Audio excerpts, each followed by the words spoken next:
You're listening to the official UWL Podcast. Enjoy the show.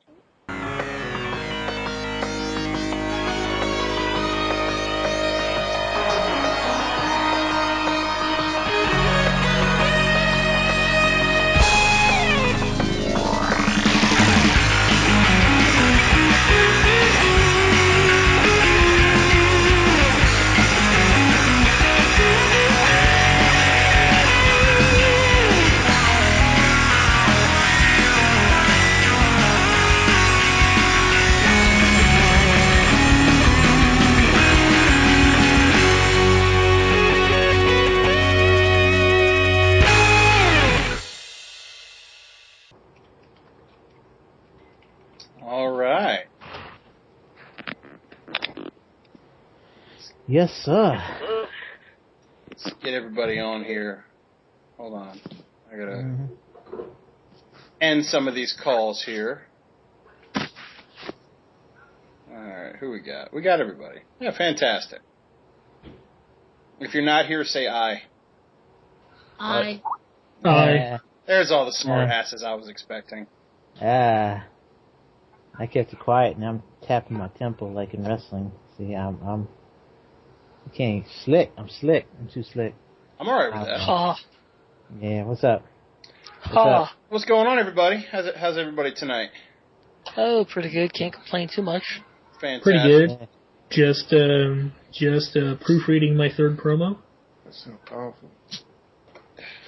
Doing a ton of homework here. Yeah.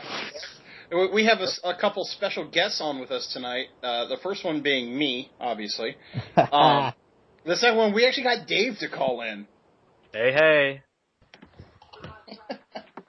The world must be ending. Oh shit, Dave.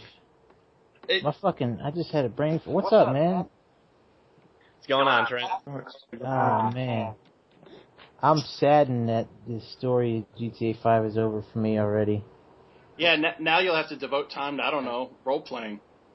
Yeah, man. No, hey. But this week I was only supposed to roleplay once, so.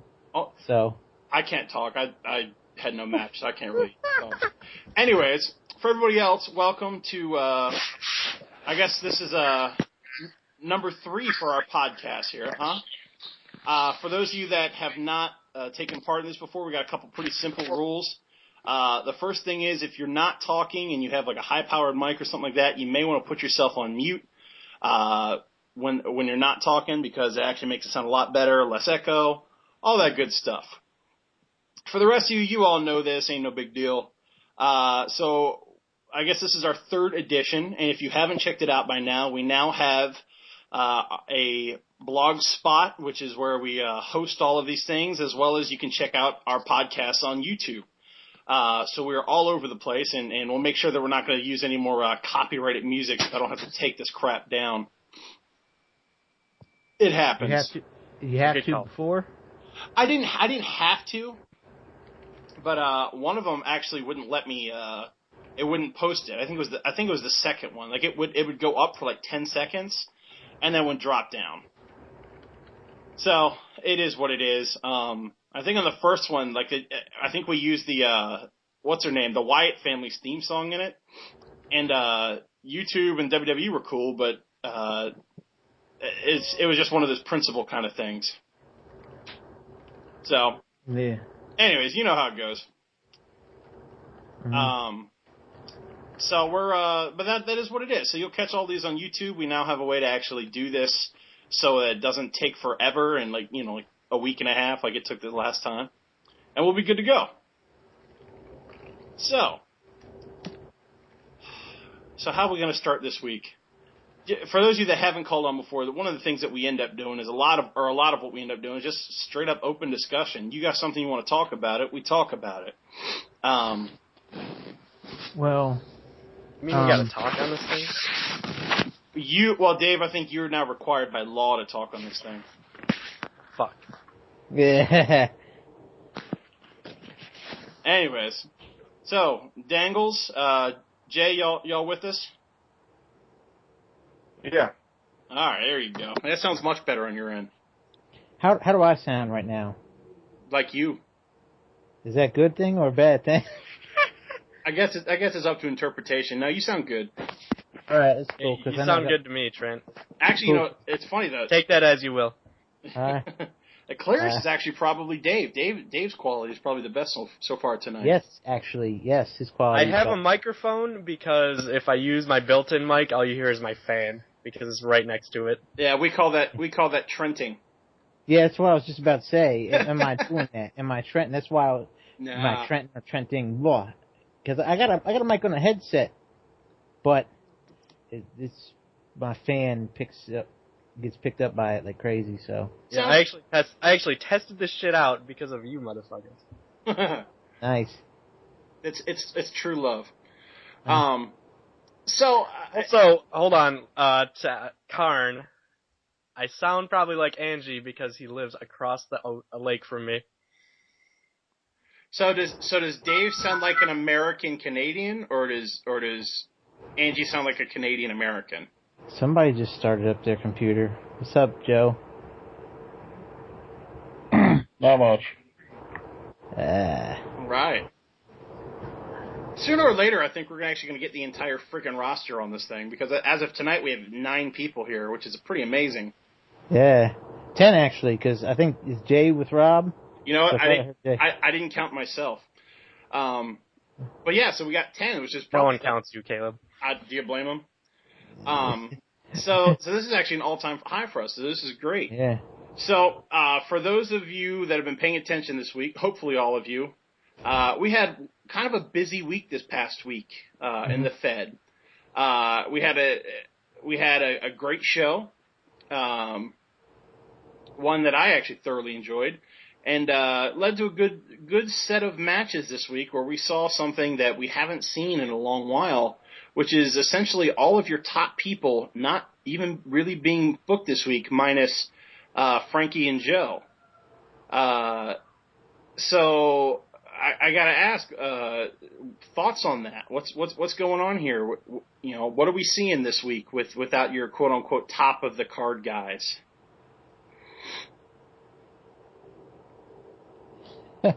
Everybody just gets quiet. Because no one wants to say whether or not no one wants to admit that they're not top of the card, and if they are, they don't want to say it. Pussies. I was just posting my third promo, so that's why I wasn't talking. Good job. All right. Well, I think we're getting some people some time to shine. Like I want to see Riker and stuff like that. You know.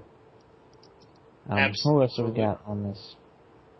I think it's a combination of giving it time to shine and giving some people a week off to maybe recharge or kind of get their RPs back together. Absolutely. Not back together, but give them a little break. Them juices going. I don't know about you guys, but I can't write 3 a week for 3 months or anything. Sure, you could. I don't have the creative energy for that. Fair enough. That being said, much respect to, let's see, who do we got that actually did post? We got, Kyle posted 3 this week, and, Justin posted 3 this week, so good job, guys. Maxing out. I think Justin's just a superhuman or something, doing 2 characters for how long now? Yeah, and doing them well. Doing them well, absolutely. I don't think I could do that personally. I agree with you. I don't think I ever could do. I'm lazy enough with 1 character. I don't get anybody can actually try to do 2. You're lazy. What am I when I'm Eddie then? You're Dave. I know, but RPing is Eddie. You're Dave. I do 1 a week. Well, at least you try. You do try, right? Yeah, yes, that's usually. Fair enough. I hear you, man. So, anyways, well, somebody is sounding kind of loud, and Trent, I do think that is you, my friend. Fuck. Hold on. The fucking thing. It'd probably work better if you stop calling in from the side of the highway. Oh shit! Hold on. Stop there. There we go. How's that sound? Ah, much better. Okay. Trent, just shut down your fan. Let your computer blow up and overheat. It's not my computer really. It's my room. It's weird with the AC. Stop trying to fly jets out of your room, man. Jet's life, like currency, man. I live Jet's life. What? I've never even been on a jet.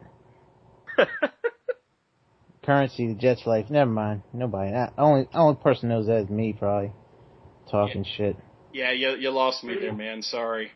Living the Jets life, man. I don't mean the football team. Fair enough, man. So when Kern gets on, we do have a topic to talk about for sure, but we'll wait for that until he gets back. But let's talk about this past week. Before we used to go over the show and segment by segment, we're not doing that crap anymore. I just want to know what stuck out to everybody. If you haven't pulled it up, I'm sure a couple of us can pull it up and remind people if necessary. But last week's show, what stuck out to you guys? Arch Stanton and Jay Scarlett. Okay, why? What he said to Jay afterwards, I can't remember what he said exactly. But the fact that he did that and now they have to tag this week.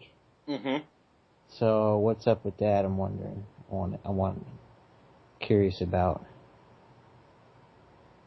Fair enough. I loved that match too. I thought that match was great. Mm-hmm. Absolutely. What else? What else y'all dig this week?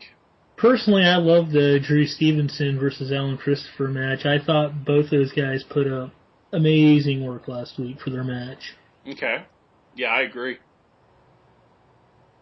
Hey, let's see, did that end up being the match of the week last week, or was that, no, the tag match was the match of the week, wasn't it? Yeah, I believe so. Okay. Yeah, tag match was. That was another great match last week, the tag match. I loved the output of those four guys. Hey, how can you not? I think that the match was written better than what the role plays were, so that was really a good nod to us. It helped us out. You guys didn't exactly slack, man. I don't know. You can, and don't get me wrong, the match was great, but you guys didn't exactly, drop the ball. Yeah, we all got something out there. I got something out there before I had to go to the beach, so I'm happy for that. Absolutely. Any other highlights from last week's show? Karn listed a bunch of stuff, but he's not talking. He's typing. Yeah, Is that really a bad thing, though? Just kidding. I'm just kidding. Oh, that's right. We were going to talk about what pretentious means.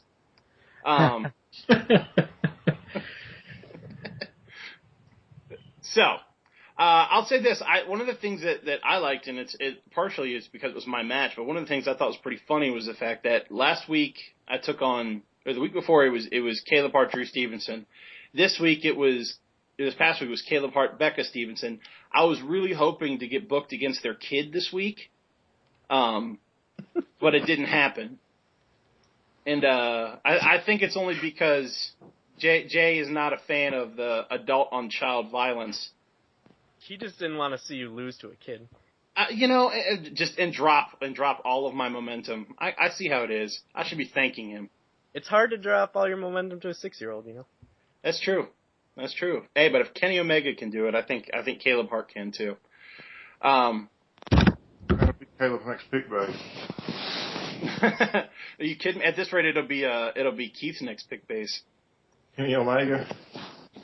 Yeah. Or are we talking? Yeah, are we talking about Kenny Omega or the 6-year-old girl? Kenny Omega. Oh, okay. Yeah. That makes sense too. No, it'll be the blow-up doll next. Hey, that was a 4-star match. It'll be a stick drawing on the paint. Hey, it works. Yeah. So, any other highlights from last week? Hmm. You guys are boring tonight. Jenny done up and disappeared. What was that? I heard her speak before, but now she's done. Every time her call drops so much, it's ridiculous. Oh yeah, yeah. She's got bad internet. Yeah. Out in freaking where's she live again? I know it. Nowhere, Minnesota. Minnesota, yeah. I would have got it, but thank you. She's in the waters of Lake Minnetonka. Minnetonka. Just a peacock. you gotta let me fly. I was watching Between Two Ferns a lot today, and that shit's so. He did one with Will Ferrell, Zach Galifianakis. Yeah. That shit's so funny. Dude, did you see the one he did with Justin Bieber this week? Oh God! Yeah, because he posted it on the chat today. Yeah. Oh, did you? See, I wouldn't even pay attention. It was awesome. Yeah. I'm gonna have to go check that out. The best one is still the one with Ben Stiller. Yes. Yeah. You have to excuse this. I got this email address before. Your email is benstillerfaggot69@verizon.net. Is that the one when he asked Ben Stiller if he was going to start making comedies anytime soon? If he's going to follow his parents into comedy. Yes, right. I love that line. Yeah. Rob, you were saying something, boss? Fuji's and Thunions. Have y'all ever seen that on YouTube? Where Zach, he acts like he did in the campaign. Fuji's and Thunions. What? No, I haven't. You know his little dogs in the campaign. Yeah. What was her name? Jack and Jill? Is that it? Something like that. I haven't seen the movie in a while. That's a great movie. I know how Rob spent his week, just watching lots of Zach Galifianakis. And playing Madden. He's more so Madden. Nothing wrong with Madden. There's everything wrong with Madden. What's wrong with Madden? And Justin's on. Everything is wrong with Madden. Is the new one actually good? I never played them. I'm just talking shit. Well, it's been announced that this year's NCAA football is the last in the series. That's because EA completely dropped the brand, didn't they? Or they got sued over it. They're dropping the game completely after they settled a lawsuit with those that are suing them. For their likenesses. Yeah, and each one of them only got $320 out of the settlement. Or each one of them is supposed to. We all know that $320 ain't going to nowhere but those universities. You guys see that today's the last day that Sony's doing anything for PS2? No, is it really? Yeah, the FIFA game or whatever, that's going to be the last one on PS2, and after today, Sony's not touching the PS2 anymore. Wow. I didn't realize they still were. I didn't either. Yeah, I didn't either, but apparently that's the last game coming out, and they're not going to even do any maintenance or anything on PS2s anymore. So if yours breaks down, you just got to buy a new one. So which one? Wait, what was the last game? FIFA 14 or something like that. Yeah, the new FIFA game. No kidding. The commercial for that looks like a cool game. The FIFA games are actually a lot of fun. Yeah, the ones they are awesome. In the day were good, and the Tiger Woods games was good. Oh, the Tiger Woods games are incredible, but you just have to like golf. Yeah. I hate golf, but I like the Tiger Woods. They're fun, man. They're good. That's our next tournament. Is we're going to do Tiger Woods tournaments next year. I like playing miniature golf. You can do mini golf. What we'll do is we'll make it so that every time I need to putt, I'll somehow figure out a way to get you to do it for me from across the country. No, the game you really need to check out is VCR Golf. What is it? VCR Golf. Is that for like the Nintendo or something? No, it's golf. I was watching a Spoonie Experiment earlier this week, and he was reviewing this VCR game called VCR Golf. Oh my God, I know what you're talking about. Yeah. Never heard of this. It's an old like board game that you had to play along to like a VHS. I kind of remember those games with like the VHS that came with it. Oh my God, it was terrible. I remember that one. Why do I remember that one? Holy crap. Hey, Caleb. Yes, sir. Is Dave with us tonight?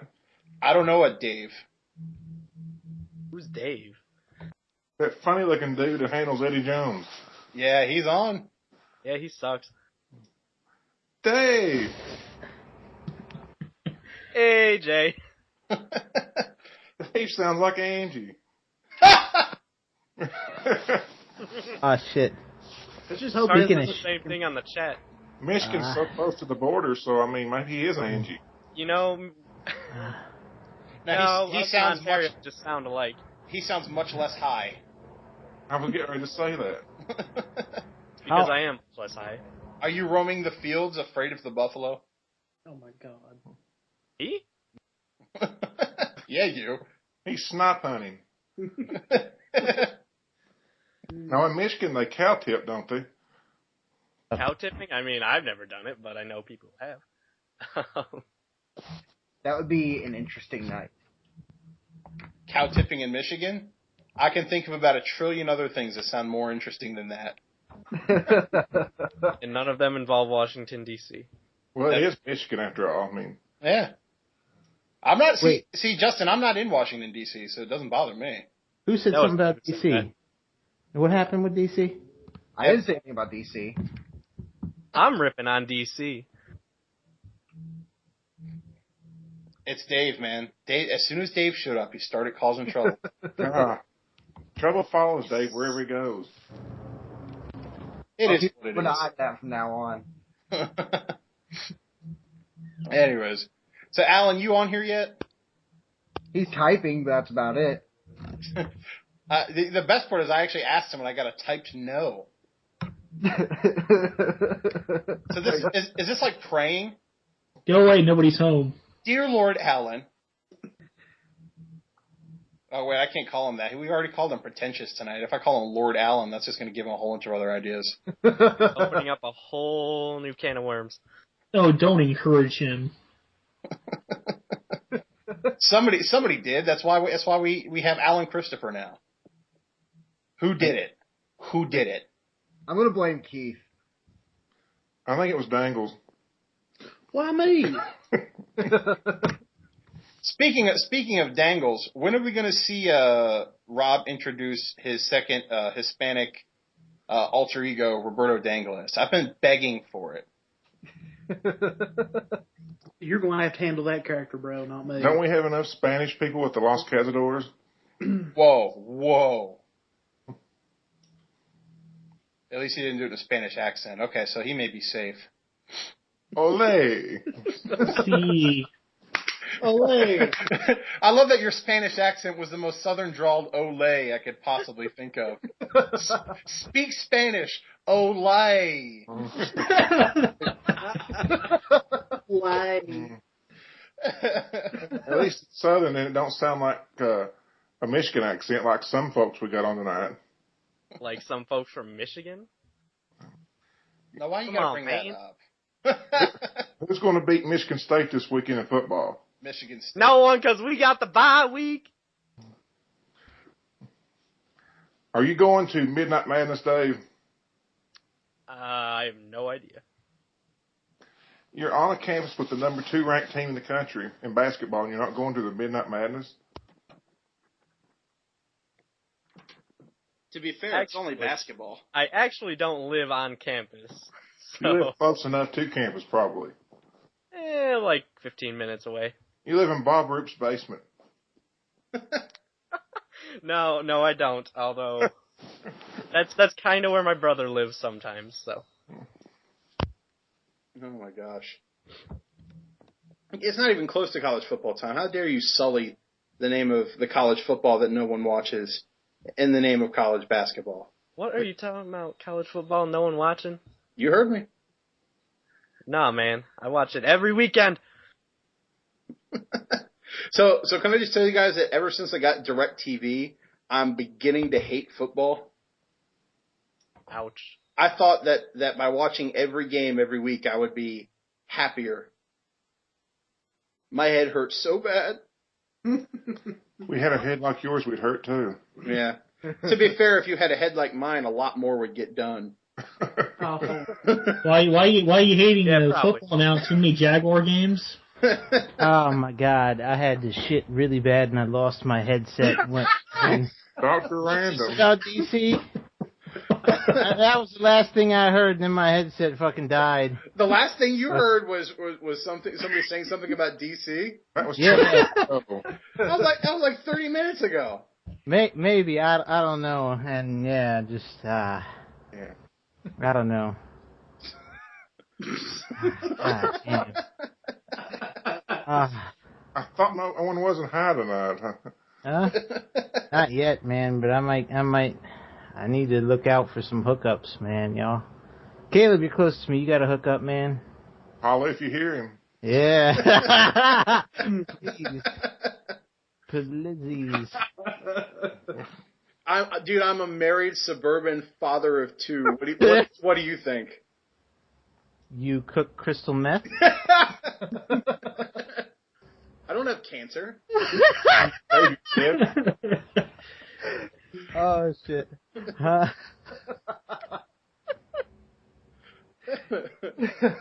Oh, shit. So this show's just going to, I swear to God, every week this ends up more and more like Morning Wood. It's coming. It's coming. We can't play Rock You Like a Hurricane anymore. We can. It just sounds like crap. And then I can't put it on YouTube. Like, outside of, I know a couple of us did anybody else actually listen to the podcast on YouTube? Yes. With our ESPN intro? I listened to the first one, not the second one yet. Okay. Yeah, I caught the first one. If you listen to the second one where I had to cut out the music that we played, it just sounds like Alan saying something and making a noise and JB going, yes, yes. Okay, I gotta go listen to it after the show. I'm serious because we took 2 music breaks last time, and every time we did it, it would end with it would start with Alan saying or making a noise, and then it would come back with JB going, yes, yes, that was awesome, yes. But can't you usually get away with stuff on YouTube if you give credit in the description? Yes. Kind of. It all depends on the record label. Like if it's some artists or labels can block their music from being put on YouTube. Exactly, and Sony and Warner Brothers are two of the ones that do it. And as it turned out, those are the 2 record labels we happened to do stuff from last week. Oh, lovely. We need to create a UWL record label. Just have it be lots of crappy cover bands. Yeah, man. That freaking Nintendo, Sega, 8-bit, 16-bit music, like some MIDI tracks. Oh, what is that called? Some of that shit is really good. Yeah, It can be, really good. Yeah. Well, I mean, was that there's that one podcast, The Nerdist, where that's actually their intro, is they have like a chiptune intro. It's actually really good. There's actually a lot of bands that do that kind of music stuff. Yep. It's really cool. Yeah. When I went to go see, I think it was X-Men 2. I'm going to say it's X-Men 2.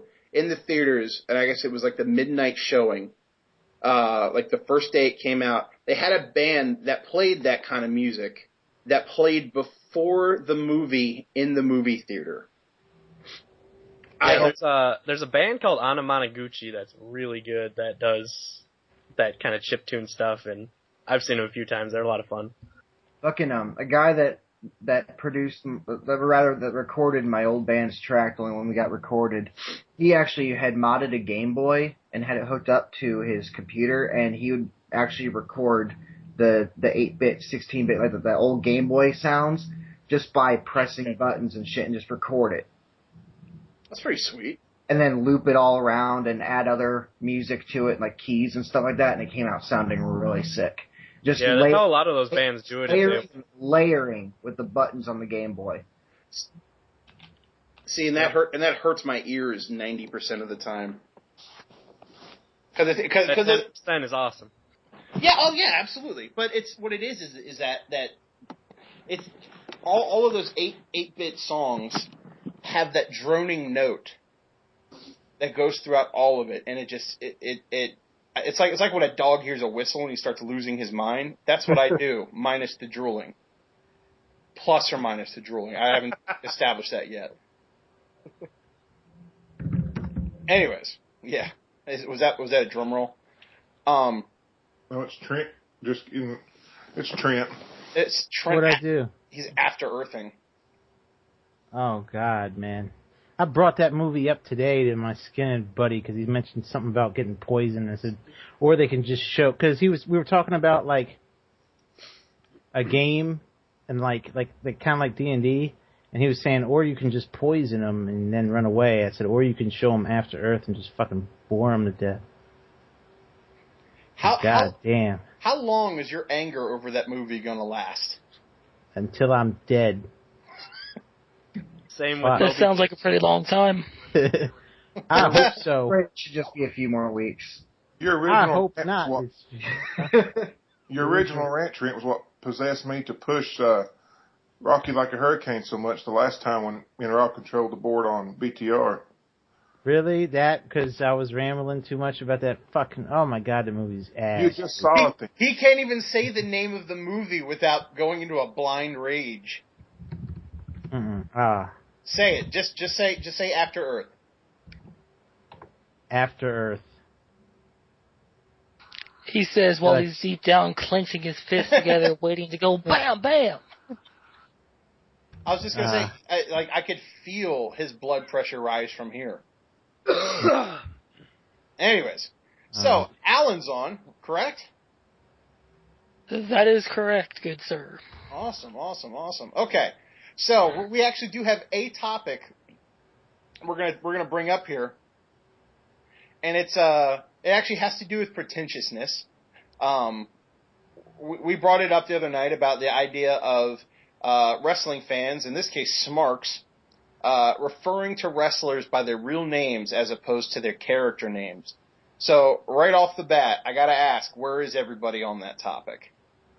I think it's stupid. I think it's annoying as shit, and Alan's the only person I've ever met that's done that. I'm just saying. I'm using the just saying meme. I'm sorry. Yeah, I agree with Trent. Agree with Trent, it's annoying. I love you, man, but that I don't like seeing that. I'll put it like my buddy Scott said. I don't give a fuck what Terry's doing. I want to know what Hulk Hogan's up to. Brother. See, to me, he should have said brother after that.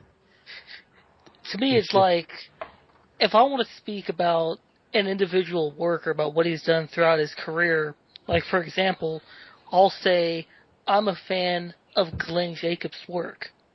Because not just Kane. Maybe I'd like Isaac Yankem DDS. Maybe I'd like his role as Fake Diesel or Fake Undertaker. I mean, naming them as their character name is like you're only talking about that one persona that they played. But that's generally how we know them as, though. So if you say it like that, so we'll say, I like Kane's work back in WCW as this character. Not necessarily I like Glenn Jacobs' work as this character. Yeah. It's like... I think of Lance Storm one time wrote on his website about how he doesn't like people using his real name. And he's only written like a couple articles as his real name on his website because of that. And when he did write about it, it was like the Benoit tragedy and something else. Well, it's funny. One of the biggest proponents of not using his real name for anything was CM Punk. Everyone knows what his real name is, but that's besides the point. For all intents and purposes, even his friends call him Punk. So I guess, and Alan, I can hear what you're saying. Yeah. However, I think that by using their real name, what we're doing is we're actually disrespecting them. They haven't built up a persona, regardless of the character that they played, for them to be almost viewed as a normal person. That sounds a lot worse than I mean it, but I think y'all know what I'm saying. Right. Someone like, let's take someone like Kane, who's a great example.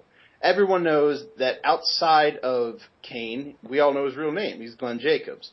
However, Glenn Jacobs is what his family, that's what his wife calls him. There's a way to put it. And I ain't his wife.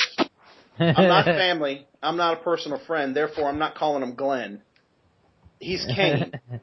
And I think this all started off with Ryback when you called him Ryan Reeves, right? Is roundabout when we talked about that? Yes, because I mentioned I'm one of the few guys that I've been a fan of not just the Ryback character. I liked him when he was Skip Sheffield, back in NXT Season 1.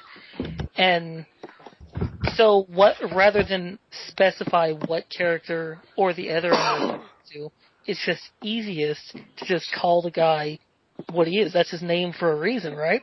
I think the only time his name was actually shown as clear back when he was on Tough Enough way back when, like season 3, I think it was, when Miz was on there too. You slipped in Cry back there on the slide. That was great. I think part of it is a lot of wrestlers too, though. They don't really like to be called by their real name unless you are a friend. Because I know, like, a few people have said in interviews in the past that locker room etiquette is you call people by their ring name, actually, until you get to know them very well.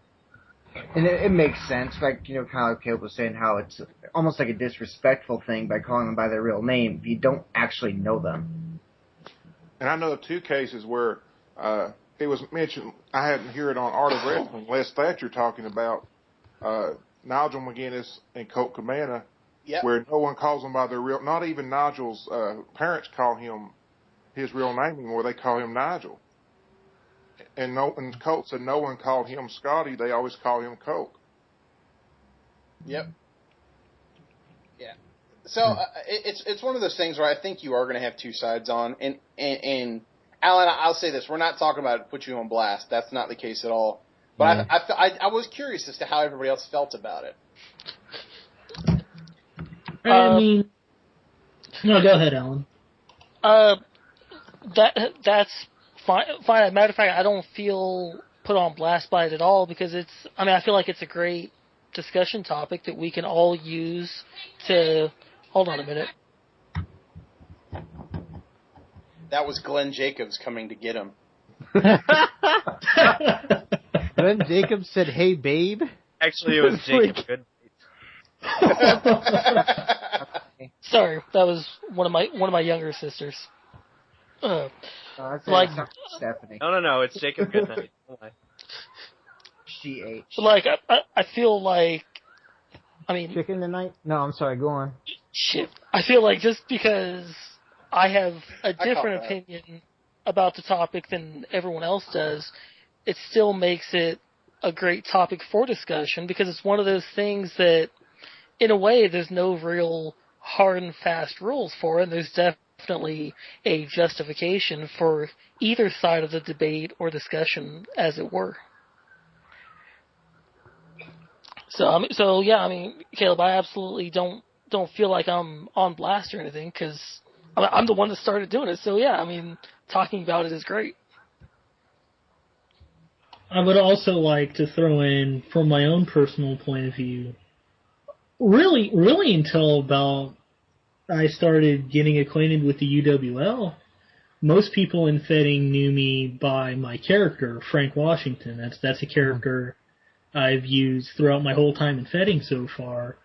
And, if you know me, we've talked some, well then, hey, I don't mind you calling me by my name, but, when somebody out there is like commenting on my work or whatever, I want to say, hey, I like Frank's work, or this is what I think of Frank's work. I don't want them to hear, oh yeah, Kyle, he does some good work, if they don't know me. So, I can see where the wrestlers are coming from. Right. Back in the MSN group days, and Keith and I talked about how we come from the AMU forum and shit like that. When we used MSN Messenger before they decided to merge into Skype, a lot of people didn't even know our real names because, Messenger, we didn't have our names up there. We were able to have like our custom little heading and whatnot. So really, that's how people knew us by originally was, oh hey, you're Adams, or hey, you're Drew Stevenson, or whatever one of his other million characters are. Because God knows he's had a billion of them. Yeah, I think a lot of people in the past have always gone by character names, although I have seen a lot more real names, I guess, in the more recent. As they get to know the person more, and they become more acquainted with the community, then everyone starts to kind of know each other's names and who they are. But until that point, it's pretty much character names. See, and that was always my laziness because Caleb obviously is my name, and I've always used Caleb. But to be fair, it's also a badass name, which is why I used it. Shit, I couldn't tell you how many characters. Like a lot of people I know, we started around the same time, which I started back in 2003. And a lot of people started their characters using either their real name or part of their name. A variation. A great story that Jay is well aware of was Rich Hamilton one time used his real name and had a job interview where someone asked him about a character he'd been feuding against and why he was writing such hateful things towards him. I remember this. And why he was doing interviews on the internet about this person. Exactly. Oh, God, yeah. And they played the audio interview during his job interview. Mm-hmm. That's why I will never use my real name. Shit, I don't use it on anything online.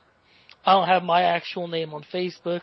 I don't have it listed on Skype, UWL, any other forum that I visit. Because, yeah. No, I mean, I've been called Alan for so long that it's just like, it's just like second nature. It's just my name. So I was just like, okay. That actually makes me wonder, how did I've got to know how it is that they established that Rich Hamilton was him. It was his actual name. Well, no, I understand that. That makes sense. What it doesn't make sense is how did they figure out that it was his information? The only thing I can think of is they must have tracked it by his email. They did. Maybe I guess I don't know the full details of it, but he came back from that and his name was changed like probably that day. Was he Hitch Hamilton? No, he had his actual name, and he even asked me to edit it completely off the board. Yeah. Wow. They had found all his, and he used his personal email, which he used in the job interview. Mm-hmm. What kind of job was this for? It was an office job. It was for a startup tech company. I know that. Oh, well, that's just stupid. And Rich is from New York City, so it wasn't hard to figure out once he went for they said, "Is this you?" And he had to say yes, and that's when they started playing the audio role plays. See, that was just done to shame the guy. That's kind of sad now. And they didn't play him to where he could just hear him. They played him, he said, for the whole office to hear. Ouch. Yep. That's harsh. Yeah, I guess I didn't know all those details, but I knew they asked him about it, that's for sure. Oh, man. In his role plays and telling him it was childish behavior and things like that. Childish behavior? That stuck out to me that they told him was childish behavior. Well, fuck those people. To an extent, I mean, you're pretending to be a wrestler on the internet. I mean, sure, that sounds childish, at least on the surface, but that doesn't really justify them creating a damn lynch mob on him because of it. Right, it comes down to saying, who are they to think they're better than him to say, this is childish behavior. Sure. Where are you in a position to say that about anything? What the hell was that? That was perfect, is what that was. That was my ringtone on my phone. Who are you to talk about childish behavior? Cue the 8-bit ringtone. My text tone is the fucking dragon dagger, so. My God. Oh, that was perfect. Well, text tone is that Mario World theme. My ringtone is the theme from Seinfeld. Right. To have Muhammad Hassan's theme as a ringtone. Oh, don't go in the subway with that. I've thought about it. I haven't done it, but I've used like James Storms. I've used Aces and Eights for a long time. I think my headphones just cut out. God damn it. I can hear y'all now if y'all trying to be quiet to try to fool me. We weren't. Jay was just about to say. Don't let him know. Hey, I got something I want to say. It's about our former member. I don't know how many of y'all know this or not, and I hope Chris hears this. former member Christian Kane, his dad passed away recently, and I just want to send our condolences to him and his family. Definitely. Oh man, that's unfortunate. Holy shit, I didn't even know about that. That terrible. sucks. That's horrible. Yeah, absolutely. I saw it on another board. Just happened to go there, and someone told me about it and told me that it was there. And I know which board. CK left on his own accord and whatever. The game's the game, but I hope he hears this. And if not, I may send him. He's still got an account on the board. I may send him a message or make a post later tonight. But I know Trent saw the post and that I'm talking about. So yeah. I want to send our condolences to Christian Kane. Yeah, Jeff, man. Absolutely. No doubt. Well, we'll actually kind of segue off that. Speaking of Christian Kane, and we're actually talking about history here, outside of Jay and Rob, there may not be anybody in UWL who's been here nearly as long as Dave has. Say something? I'm trying to say that when Dave was here, he was just hitting puberty. When he started. I was in UWL in like my first year of e-fetting. Back when I was like 15, 16 years old, something like that. So right before he hit puberty. Shut up, Caleb. Right before, I thought we were still waiting for him to. Oh, shit. I hate you all. Yeah. Are you talking about Dave or are you talking about Alan there? Because it could go either way, I'm sure. Alan has a condition that's going to prevent him from hitting puberty. Totally different. I'm over here silent, holding my money, and he says he hates us all. I'm over here silent. Is his condition a God complex? Huh? Do what? I missed that one Is his too. condition the God complex? Could be. Because he's forever young? Ooh, man, I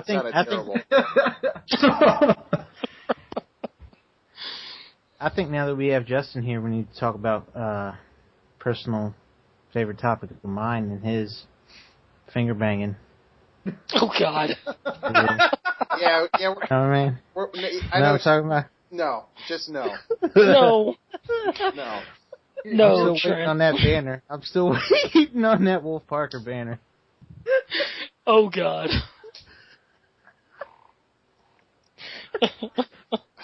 Oh wow. You shame us, Trent. I have no shame. I shame you, but I don't feel the same.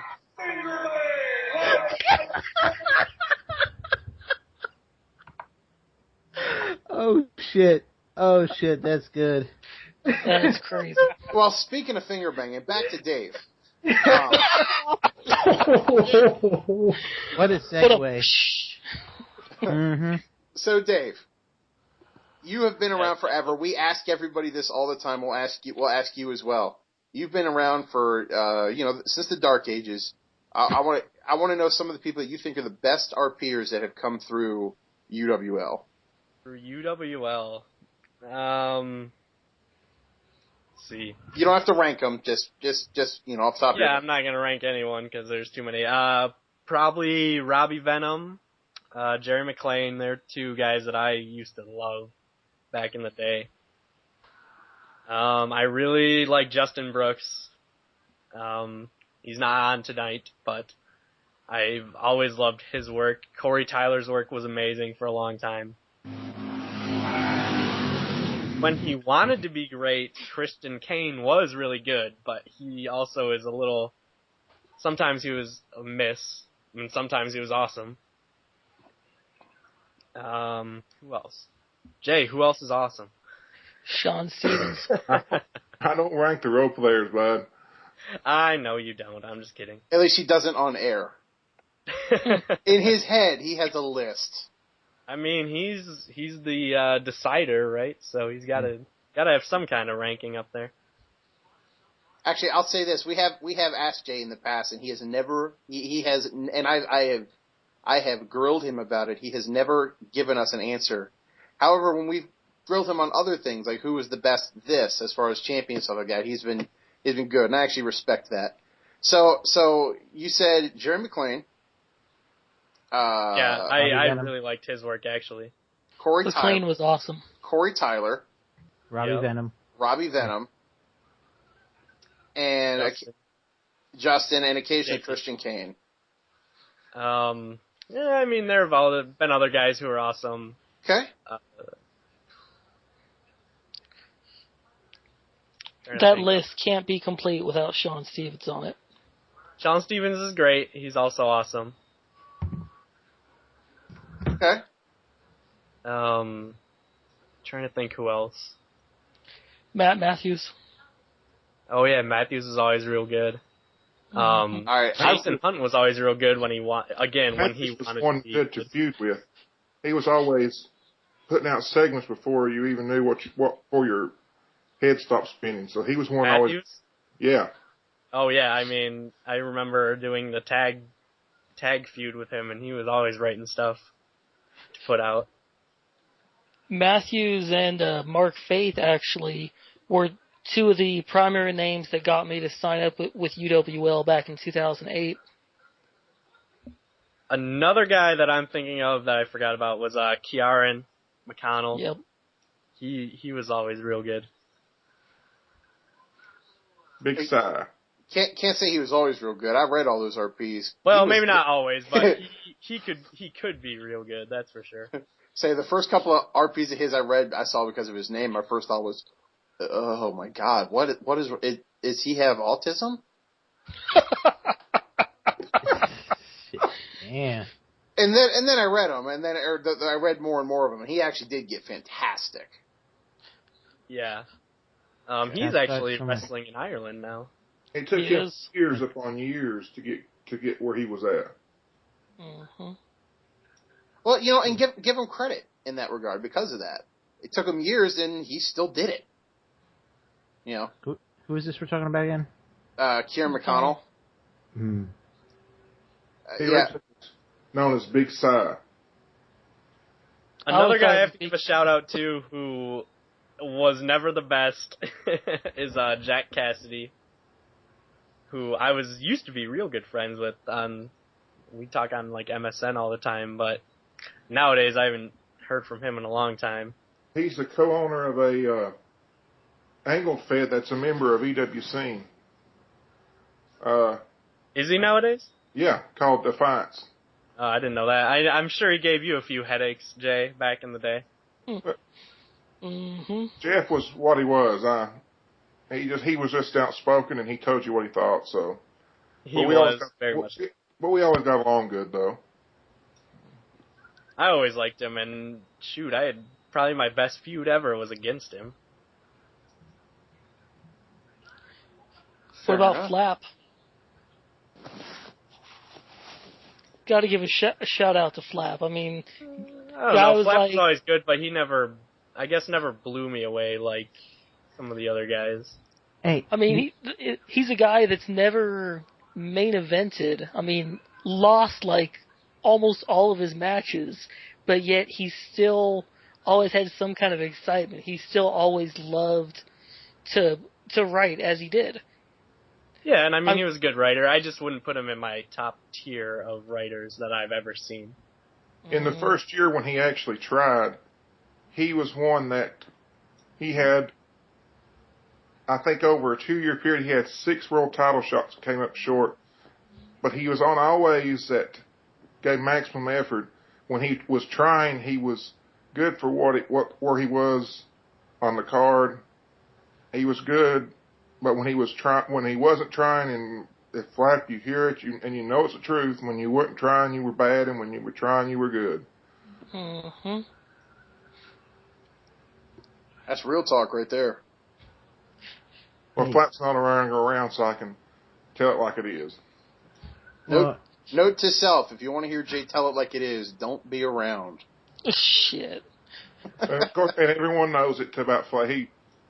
Flap, the first year, along with, he'd probably be one of the 4 corners, if you will, of the first year, along with Josh Eagles and Sean Stevens and Flat Flanagan, they were the names that three of the names that carried it the first year.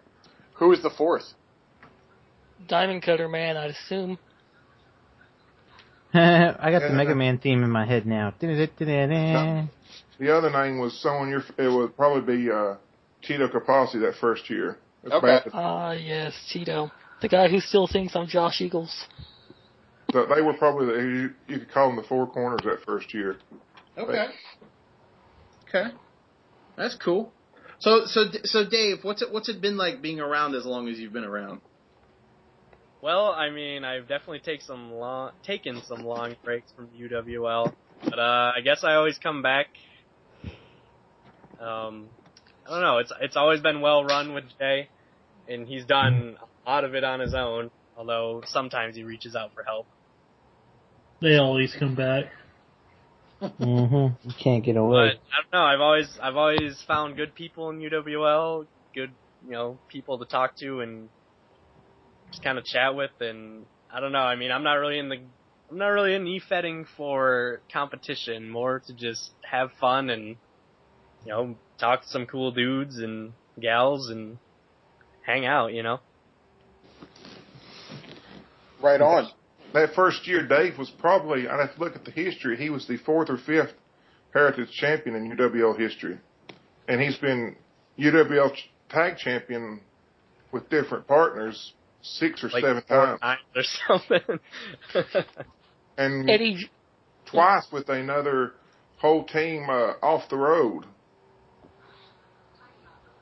That was their name, Off the Road. Not that Dave was off the road, but the team was called Off the Road. They were off the road. That was when I was in my Super Jack Kerouac kick and. Oh my God, that makes sense now. Characters. What's that? That makes a lot of sense now. I was sitting here wondering what an awful name. Yeah, that makes sense now. I wrote these 2 drifter characters, and I mean they were okay, but I used the name Off the Road. That's not a Kerouac kick at all. What are you talking about? I know, right? You used to have Jack Kerouac quotes in your SIG too, didn't you? I did for a long time. Was that by any chance your first year of college? No, I was still in high school at the time, actually. Okay, that makes a lot more sense. Doesn't it? Well, that actually gets us to another topic. We've been kind of going back and forth on whether or not this is going to be all about e-fetting or not, and because this has kind of turned into just a discussion, a hangout, chat kind of podcast thing, I think it's kind of been decided without really saying that we're just going to talk about whatever the heck comes up. Well, I have another announcement. I was going to post it on the board, but since I haven't been able to this afternoon, I'll announce it here. Go for it. Either sometime after I haven't decided when, probably after the 8th year celebration or right before, we're going to take, it's not going to be a long league like the Coronation Cup. It's going to be a regular tournament. It's going to be the Coronation Cup Tag League. It's going to come back this year. And it'll have 8. I'll take more than 8 teams, but 8 teams is the max that I want. We had 10 last year. So the Coronation Cup Tag League, we're going to do it a 2-week tournament to showcase tag teams and try to put some life back in the tag teams once again. I'm down with that. I don't like that. Say that again, Justin? So I like that because it seems like the tag titles are just kind of like back there in the corner now. Maybe that's because somebody keeps hogging them. I think it's a fantastic idea. I'm someone who's always loved tag team wrestling.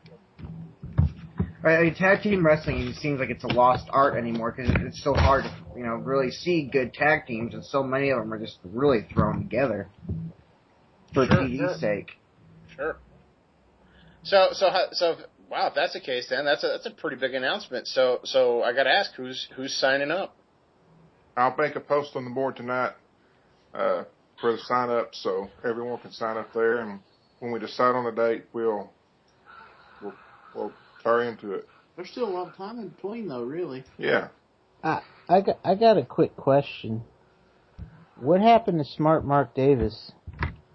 He used to be pretty active, and then he was having some personal issues and he needed to take care of. And he said he would. He's still going to be in UWL. When he comes back, may switch characters, may come back as Smart Mark. He said he was just going to take care of some things and he'd be back. All right, cool. Cool. The rumor has that he's going to be coming back as moderately intelligent Wayne Andrews. But we'll see. Well, so speaking of, wow, that's actually a great guy to use in that regard. A guy who, when I walked in, he was Mark Renaissance, and then he became Smart Mark Davis, and I think Jay had mentioned he was that character in the past too. Yeah, years ago. Right. Well, that being said, I was reading this article today, and I want to know what you guys think. And the question in the article was, are gimmicks a thing of the past? Now, because we kind of see it from a different perspective in Fetting, in that we kind of are required to have some kind of gimmick because it's necessary, because we're basing everything off of character. I feel like that's a great question to ask the board or the panel tonight. The question is, are gimmicks a thing of the past? I don't think so, because if they're not a gimmick, then they're playing their real person. And you could even argue that Stone Cold was a character. But every character is a gimmick.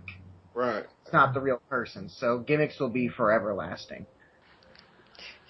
Absolutely. I mean, if no one has a gimmick, then the wrestling as a promotion, as an industry, gets very bland, because essentially you're just a guy who wrestles. Yeah, it's all just the same.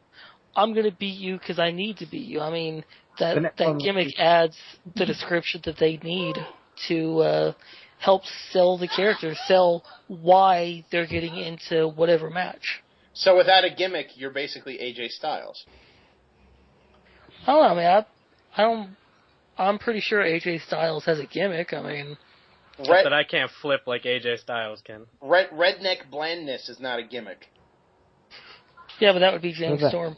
What about no gimmicks needed, Chris Candido? Well, that's still a gimmick, wasn't it? Yeah, I know. I don't think we'll see the gimmicks of old like a Papa Shango or those ridiculousness, but I think even Stone Cold Steve Austin was a gimmick. Even though he was himself with the volume turned up, he was still a gimmick. Okay, and I hear you there. Well, I'll give you one guy who I think I'm curious about what you guys think in this regard. Then Brock Lesnar. I think Lesnar is kind of like a Chris Benoit in the fact that he's the no gimmick needed. He's just a guy, just comes down, kicks some ass, or most of the time, as the case is with him, jobs, and then leaves. Okay, other thoughts? I'm sure he's probably a badass. When we saw him in UFC, the few fights he did, he was a hell of, a fighter, very inexperienced, but still fucking, I wouldn't want to get punched by him. But, I still think because the way WWE portrays him as just this beast, especially when he's with Heyman, how they just portray him as this monster. I mean, it's definitely a monster kind of gimmick, so to speak. I was just about to say that.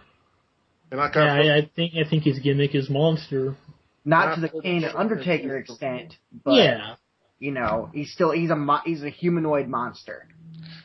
And I've heard interviews from Kevin Nash when he took over booking WCW during Goldberg's streak. He said Goldberg was Goldberg, but he said his streak became his gimmick. You know what else Kevin Nash said? I'm afraid to ask. Oh my God! Yeah, exactly. We all just said that at the same time. Yeah. Oh my God. You mean, my quad. That's what you mean. Why do you think Kevin Nash took over the book? He couldn't keep wrestling because he kept tearing his quad whenever he took 3 steps. Oh my goodness. All right. Well, that being said, let's go. Let's talk about gimmicks. I want to hear your favorite gimmicks of all time. Oh shit. fuck. I like Kane's Attitude Era gimmick when he came in, like when he first debuted as Kane. Okay. That's when I liked him, and and when Paul Bearer was on his side, and you knew nothing about him, that he's burned alive and shit like that. Kane's debut was one of my favorite debuts of all time. It was pretty great. Like, nobody knew what the fuck was going on. They just knew it was this monster. Okay. Who else? Brood. Rick Brood? The Brood. The Brood. I like them a lot. Brood or Brood with Edge and Christian, or the new Brood with the Hardys? Edge and Christian. Was there really a difference? Edge and Christian, though. Their gimmick was a ring of fire. Yeah. Yeah. Gangrel and fucking Luna. Yeah. Literally. I think porn stars. one of my favorite gimmicks, and this I'm sure shines through whenever I write promos for the Alan character, because I get a lot of inspiration off of it, is I like the guys like the heel Jericho gimmick, the Damien Sandow, the guy who's intellectually smart but never wanting to actually get the job done himself. And it's hard to really point out one specific person that actually fills all of those roles to a T. But if I have to name a specific one, I think the closest is Eric Bischoff when he was the Raw general manager. There ain't nothing like that heel slimeball boss that you just want to see get popped in the face. Mm-hmm. Personally, a gimmick I always loved is going a little bit more bizarre route. Goldust. Mm-hmm. I really liked how the character could play psychological warfare with you. How bizarre and honestly what a freak the character was. I've always been a big fan of that. Actually, it's out there, but if you get the right person to play it, it's brilliant. I love his theme music. Yeah. That is easily one of my favorite entrances of all times. I have, actually 3 gimmicks. The Road Warriors was awesome. I can remember as a kid sitting watching, seeing the Great Muta for the first time and thinking he was just great. And the third one would be the Crow Sting. He didn't have to speak, yes. and he kicked everyone's butt. That was cool. Who was the last one? Sting, when he was the Crow. When he first debuted in the black and white paint. I love that. That's when I really started getting behind Sting. That's when I first started watching wrestling. Mm-hmm. Crow Sting still like what AJ Styles was doing a couple of months ago. Only when Sting did it first and better. But you also got to keep in mind at the time when Sting did that, it was such a marked difference in his character. It was amazing, and that's one of the reasons why it worked so well. Because didn't he go without even talking or wrestling for a year, then he came back and beat Hogan for the title at Starrcade? Well, it all started with one promo that he did. And if you ever watched WCW back in the day, Sting was super face and all that good stuff. And right around the times of War Games, there's this whole you can't trust Sting thing that was going on. Remember that. And he did this one promo that is legendary. And it's not the fact that it was particularly good. It's the fact that the entire promo was him saying that everyone's turned their back on him, so he's turning his back on them. And he did the entire promo with his back to the hard side camera. And at the time when everything was to the hard side camera, that was mind-blowingly different. And that's what started all of it. And he never, for 17 months, he didn't have to speak, and the crowd would go bananas when he would come down from the rafters? Yeah, or cut through the ring mat. They would go bananas. When they just looked up and saw him in the rafters. Yeah. Yeah, he was... speak or do anything. the time when they were in an outdoor arena, and Sting came down from a helicopter. Yeah, I remember that. Yeah. That was awesome. Because there is no rafters. Yeah. I miss those open air WCW pay-per-views. They were awesome. The one they used to do at Panama City Beach, and it was a Hog Wild, right? Road Wild. Road Wild. Yeah, those were awesome. But those outdoor ones always made it so abundantly clear how different they were than WWE, because their ring mat sounds always sounded so canned. Like I'll never forget like the first time I heard somebody hit like their finisher in a WCW ring and sing the same thing that WWE, and it sounded completely different. And that mattered to me for some reason. The sound like portrays the impact that the move actually has. Well, and that's one thing I actually gave WCW a lot of credit for, is theirs actually made it sound much more intense. So when Hogan hit the leg drop, and like you could hear like what sounded like a little mini explosion because of the mics on the ring, it was awesome. They probably used multiple microphones. Oh, they all do. That you have to. So another gimmick I always loved was the $1 Million Man, Ted DiBiase. Yeah. Yep. I think one other gimmick, and I can't believe I didn't say this earlier, but The Undertaker.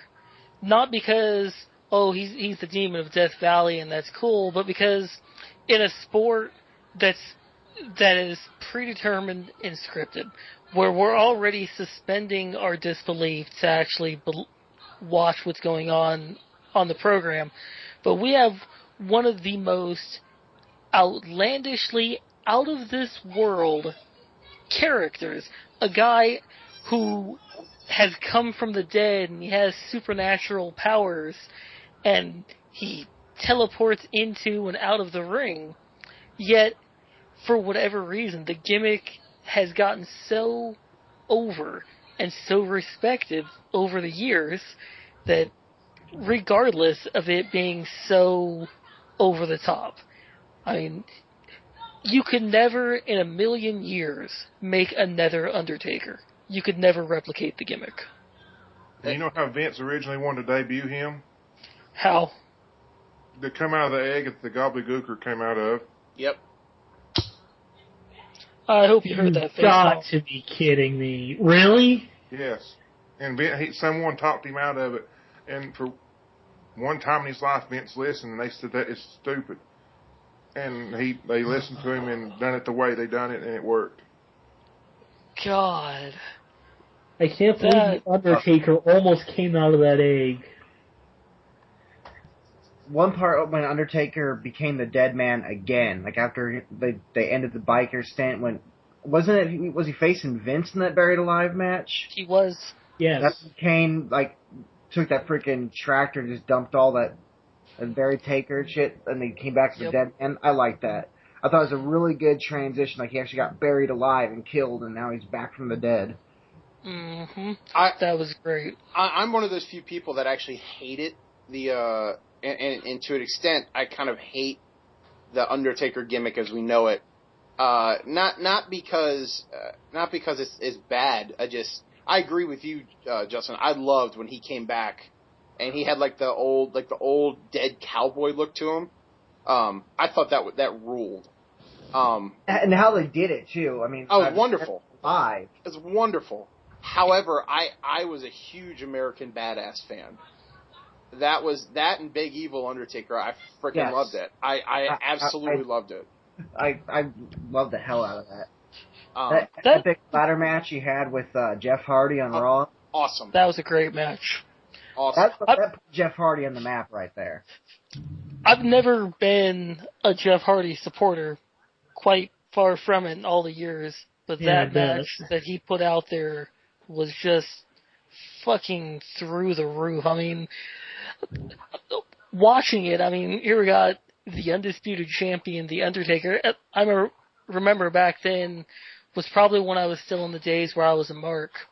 And I'm watching this, I'm like, the beginning of it, Jeff Hardy is just laying out there on the table, just like knocked out. Taker's about to climb the ladder. And you're like, Yeah, of course, Jeff Hardy can't hang. He can't do it. And then watching the whole match unfold, it was just like, whoa. Kind of thing that always sticks out in your head. Kind of like the Kurt Angle, Shane McMahon, King of the Ring match. Oh, I love that match. Oh, man. I think there's a WrestleZone that put that Undertaker and Kane match out, not Undertaker and Jeff Hardy match out there too. And they made a quote on there about Jim Ross's commentary and how it sold Jeff Hardy so well, saying like, "Climb that ladder, kid, make yourself famous." Mm-hmm. Yep. Absolutely. I am still perfectly okay with saying that I am a mark, and I will always be a mark for as long as I love pro wrestling. And that shouldn't be anything to be ashamed of. But that being said, one of my favorite gimmicks of all time is Mr. Perfect. I don't know about you guys, but I love watching the documentaries that the WWE does, where they do like the history of that person. And absolutely. The Mr. Perfect one was incredible. But there's something about the fact that to this day no one has been able to do the perfection gimmick, for the plain and simple fact that no one could.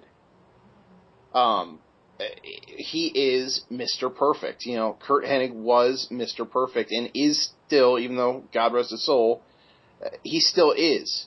And when people try to kind of repurpose that gimmick, it just doesn't work because they're just not him.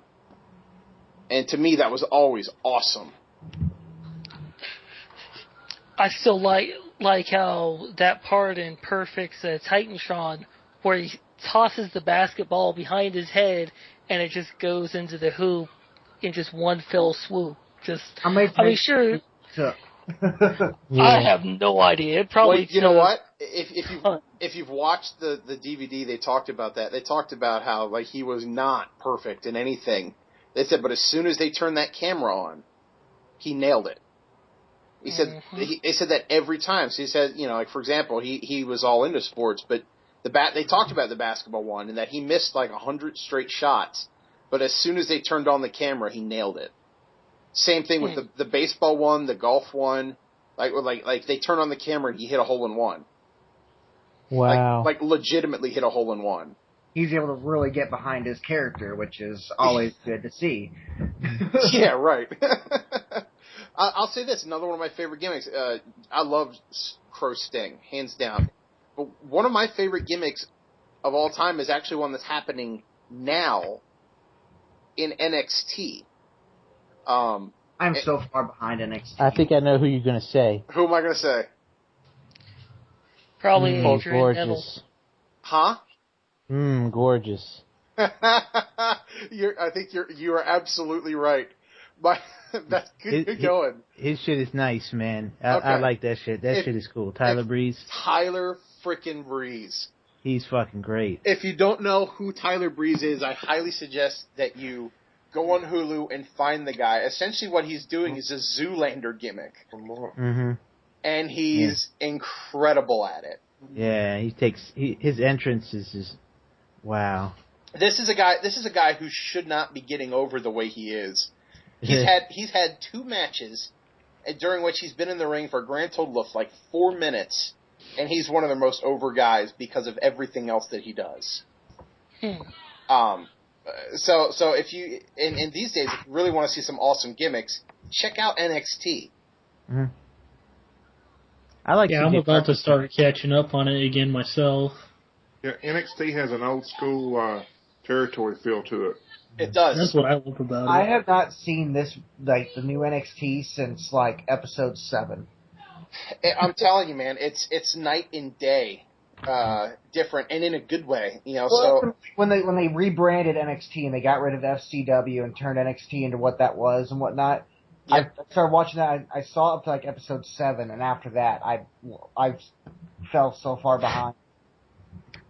Dave, you'd like it. It's got a lot of feeling of championship from Florida. Because they're still debuting characters every week when I was watching it. Yeah, they've gotten a lot better with that. In that they're now established a lot of their characters. And to me, one of the cool things is the fact that they have a lot of people who are just kind of hanging out, who they are still using. They're just not getting TV time. So when they come out and they are on TV, people know who they are.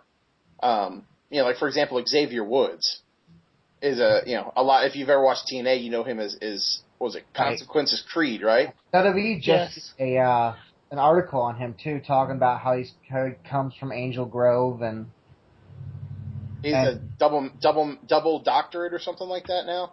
Yeah, something like that. Yeah, and they're talking about how his Power Rangers inspired and Dragon Ball Z inspired tights and shit like that.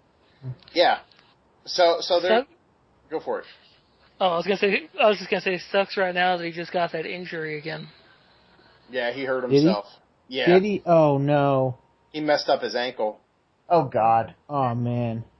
Now that being said, he did mess up his ankle, but if you've been paying attention, there has been somebody who is coming back who is he looks in much better shape. That would be Senor Cassius Ohno. Or as we all know him, Chris Hero. He actually got himself in shape, huh? He did. He looks great, man. So maybe he'll. Yeah, because Triple H didn't he pull him off because he wasn't taking his conditioning seriously or something? He did. That's the story. Because they wanted to pull him up, but they wanted to get him in better shape first. And laughed about it. And he's the type of guy. We talked about this before with a couple other guys. He's a naturally big guy. Chris Hero or Cassius Ohno is 6'6", so he's very tall. But on top of that, when he started out, he was like 350 pounds. So he was he was huge back in the day. Yeah, he was a very heavy guy. I remember going to an ROH show and seeing him and Claudio team together, fucking kings of wrestling. And even that was when he was in his, in great shape.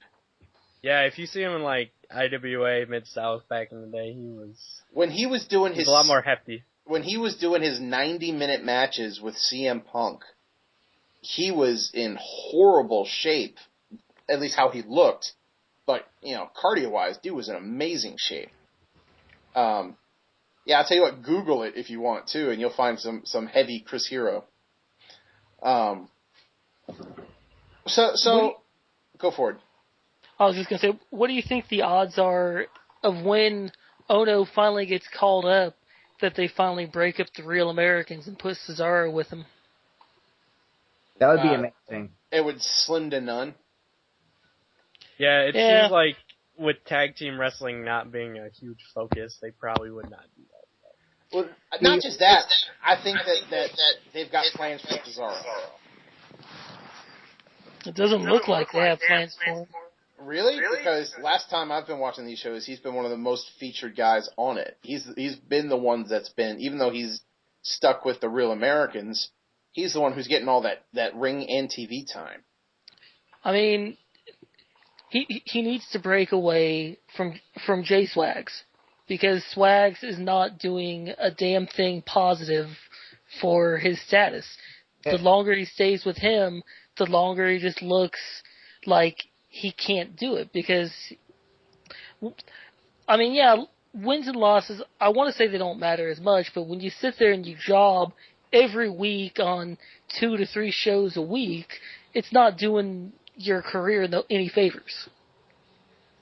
I mean, he can't talk either, so that doesn't help. Like, he can't do any promos, doesn't have any big angles going on. I mean, when Ziggler was losing, at least he could, he was able to sell it really well, and his promos and his characters still made up for it. Yeah. I would argue that for the plain and simple fact that unlike, say, a Kofi Kingston, Cesaro is talented enough to overcome that. And a good example of that is go watch his stuff in NXT. Oh yeah, I mean, I watched his match with Sami Zayn a few weeks ago, and yeah, that match was absolutely great. I mean, if they can do this with him on NXT, why don't they do it with him on the main shows? Because Swagger is holding him down.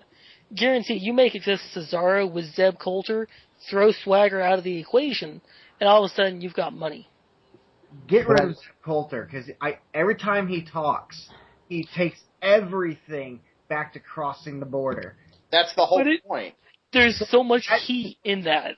It's run its course. It's done. For me, it's completely done. It's run its course after the first 5 promos. The problem is that as long as we're in America, that mentality, personality will never run its course. So like, at first I'm like, oh shit, I can't believe they're actually doing this. But then every time he comes out the microphone, I'm like, oh my god, somebody please just shut him up. Because I can't, it's not even the gimmick, it's like himself. His voice itself annoys me now. Well, the irony of it, and I think this is the reason why it doesn't bother me at all, and Jay, you are pretty well versed in him too, if I remember right. Yeah. Is that the character of Zeb Coulter is him, plus racism. Zeb Coulter is obviously everybody else knows him as Dutch Mantell, known for being one of the best bookers of all time. Mm-hmm. He booked in Puerto Rico forever, and weekly on his own was writing, producing, editing Puerto Rican wrestling. I did not know that. And was drawing 15,000 people a week. And he was also booker of TNA, but it was during the time when they had Russo and Jarrett also on the booking team. And in Dutch Mantell's words, and also in many other ones, they had too many hands in the pot with too many different ideas to. Mm-hmm. Because Dutch has got a DVD out that he tells what he was let go when Hogan and Bischoff came in. He don't get along with Hogan for some reason, but he was let go, and he tells of the plans he had from that January on.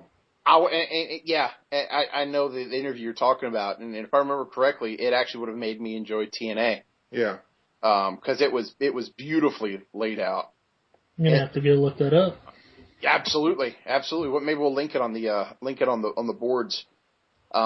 So Justin, while I totally understand your point of view, I think for me it's because I know the guy is a legitimate wrestling genius.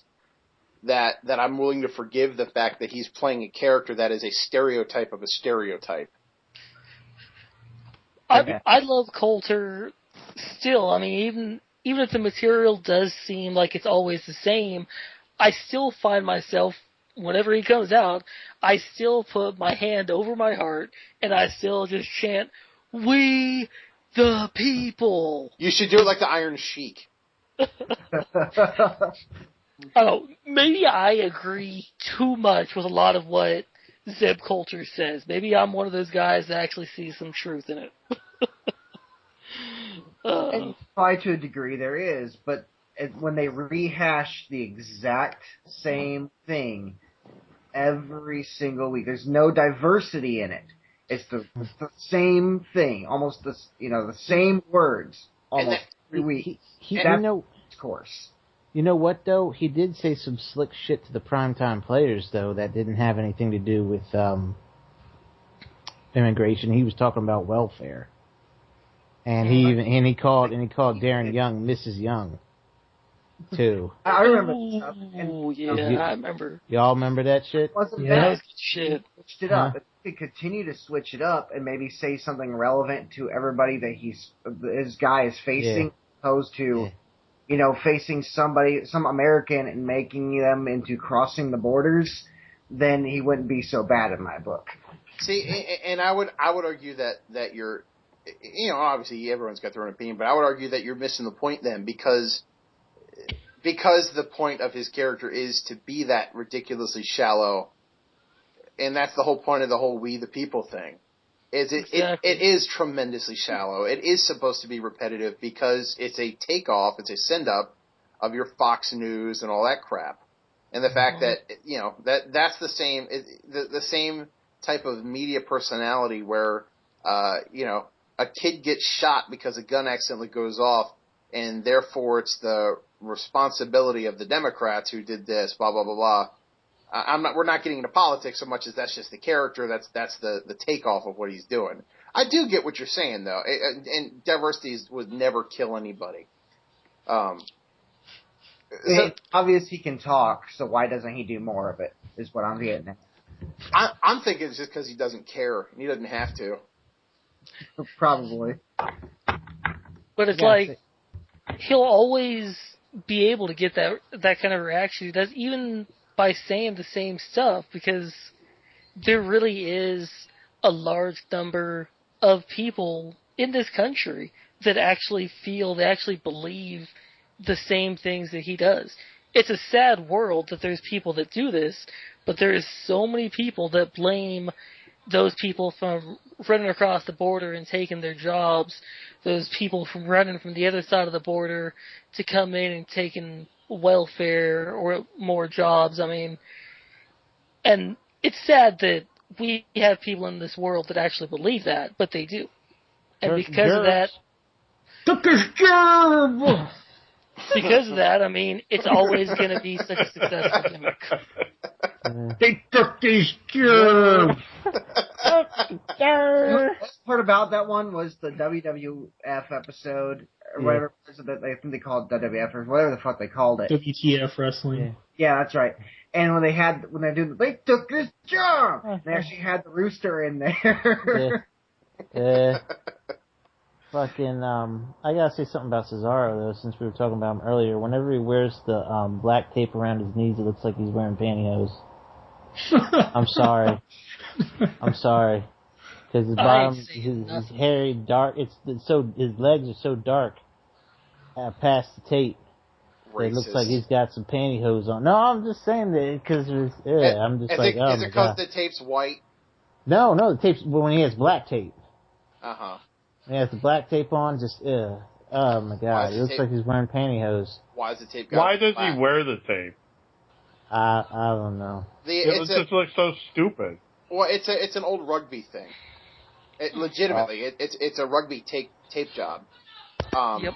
And what it does is it allows your hamstrings and stuff to stay nice and loose and your quads and stuff because it's really it's also a place, like if you've ever watched rugby during some of the scrums when they actually got to lift the guys up and do that stuff, they actually base them on their thighs. So it is an old rugby thing. So it actually does serve somewhat of a purpose.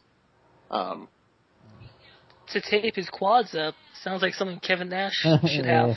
Hey-o. Mention to that tape when he was like after he had first debuted on the main roster with Oksana. Yeah. They made mention to the rugby thing. Well, that was his quote-unquote gimmick at the time. Yeah, there we go. Back to the original topic. Was he was a rugby guy who was kicked out of rugby for being too violent. Yeah, if you didn't hear that on the one episode of SmackDown where they referred to that as his gimmick, you'd probably miss it. Mm-hmm. So that being said, let's go ahead and let's talk about some Fed stuff here for a minute. We spent the first hour and a half talking about everything else except for Fed stuff, which is actually pretty darn good, I think. I agree. Let's talk about it because I don't know what the hell y'all have been talking about. I think we modern were talking, wrestling. What is this shit? We were talking too deep for somebody from Michigan. No, just for people who don't watch WWE. Dave, I hate to say it, but when you just chimed back into the conversation, my first thought was, "Wow, Angie's voice got clearer." I'm really sorry, man. Just like I said earlier. Thanks, Caleb. That was legitimately my first thought, and I didn't want to say it because I felt like a dick, but I couldn't. Oh fuck! Y'all reminded me of when Flanders met the Canadian Flanders. He really does sound like an American agent. I'm telling you, we're just Michigan and Ontario. We share a common bond. And that would be an invisible line. Oh, good diddly. An invisible line. Vancouver, though. What? Isn't Angie out in Vancouver? No, he's in Ontario. Yeah, I was gonna say he's in Ontario. Angie's only like an hour and a half or so from the border, if I remember correctly. Mm-hmm. Yeah, I don't know exactly where he lives, but I know he lives near a couple cities that are probably about 4 hours from where I am. Yeah, I'm pretty sure he said he was like an hour and a half from the border or something like that. So he's not, he's south of Ottawa. I think. Yeah. Quick little thing. So, how bad do you guys think Zack Ryder got buried tonight against Bray Wyatt? I haven't actually seen it yet. I haven't seen it. I just saw on the Wyatt family's Facebook thing that they're saying, I guess that's who Zack Ryder faced, was Bray Wyatt. Well, I mean, it's Zack Ryder. The guy's going to be enhancement talent for life, so... Well, and he enhanced Bray Wyatt tonight. He made him look pretty darn good, actually. Because he can sell that finisher like crazy. I look forward to the day that he's a major brother again. Look forward to the day that he's egghead. I was gonna say we make fun of Zack Ryder because he's a frickin' joke, but last time I checked, where the hell is Kurt Hawkins outside of the occasional NXT match? I've seen him on Superstars rocking one of those Aces and Eights cuts. So do you guys remember when those two debuted as the brothers? They actually started as the Majors brothers, but it was so hard to say, it doesn't roll off the tongue. They changed it to the Major brothers. I did not remember that.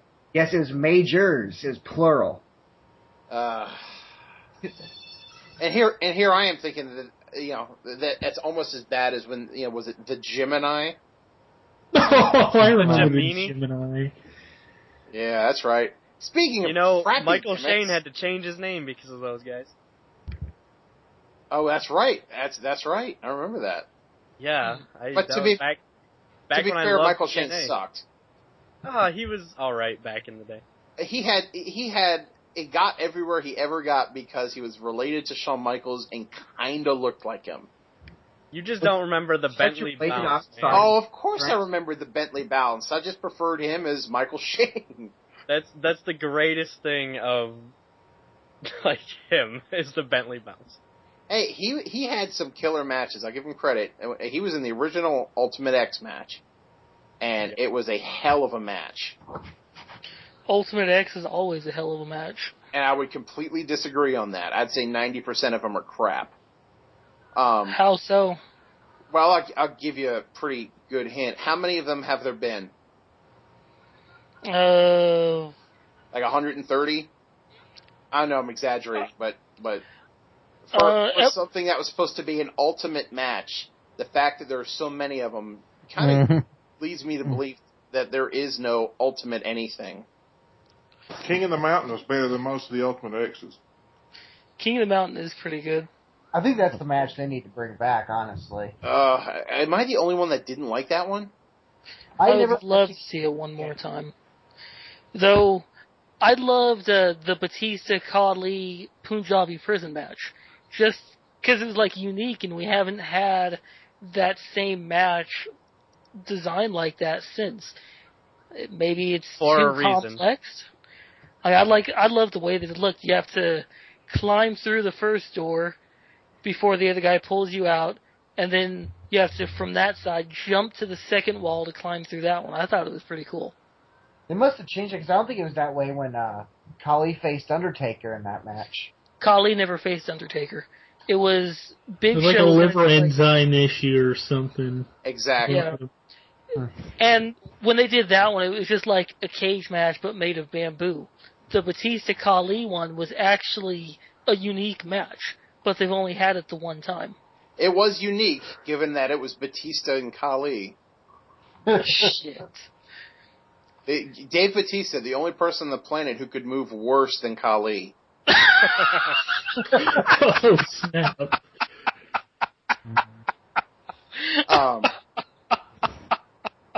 Oh my god. It's true. That's crazy. I think he looks funny as hell after he lost all that weight. Oh, Batista? Yes. Because his head is enormous.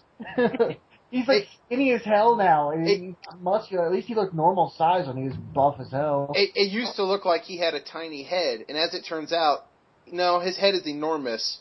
He was just huge. Don't Batista have a lot of children too? No, he's only got a couple, but they're like late 20s though, aren't they?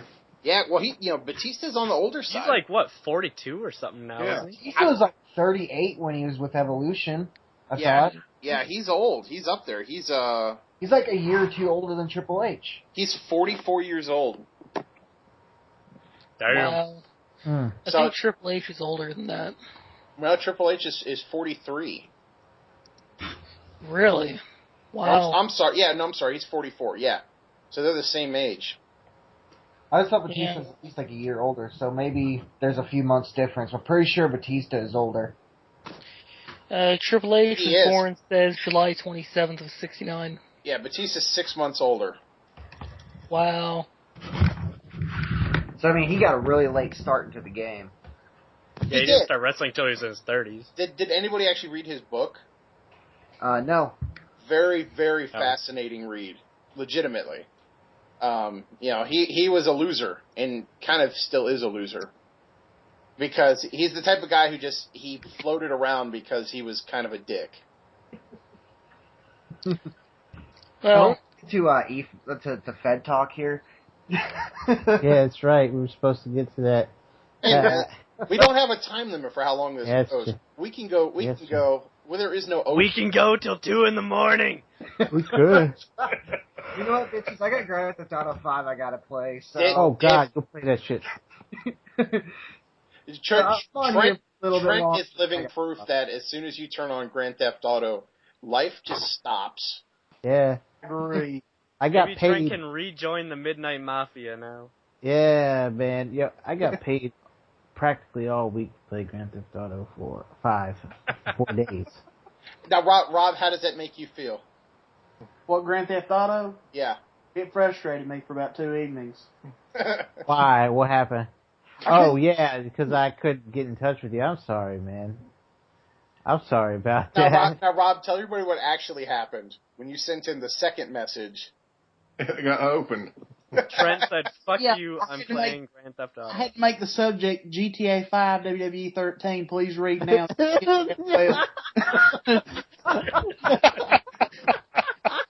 wow. And out of curiosity, how long did it take for that message to get read?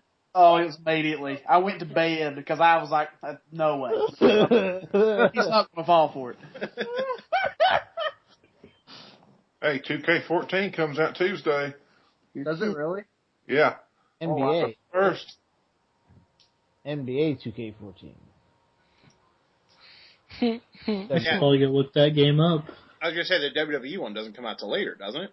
Yeah, 29th October. I thought y'all were talking about the WWE one. I'm like, what the fuck?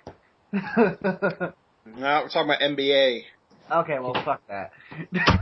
Hey, man, the NBA games are great, the new ones. Yeah, if I want to play NBA, I'll go to the Super Nintendo. I'm not a sports guy in general, so the games don't even appeal to me. Oh, I should hang up on you. Ugh. I love sports games. That's all I play. Boxing is my shit. Fight night. I hated the fight Yo, night series. I fucking love the Fight night round 4. I never played round 4. Those round 4 games back in the day were great. Dude, what was great? The Mike Tyson game back in the day. Punch out.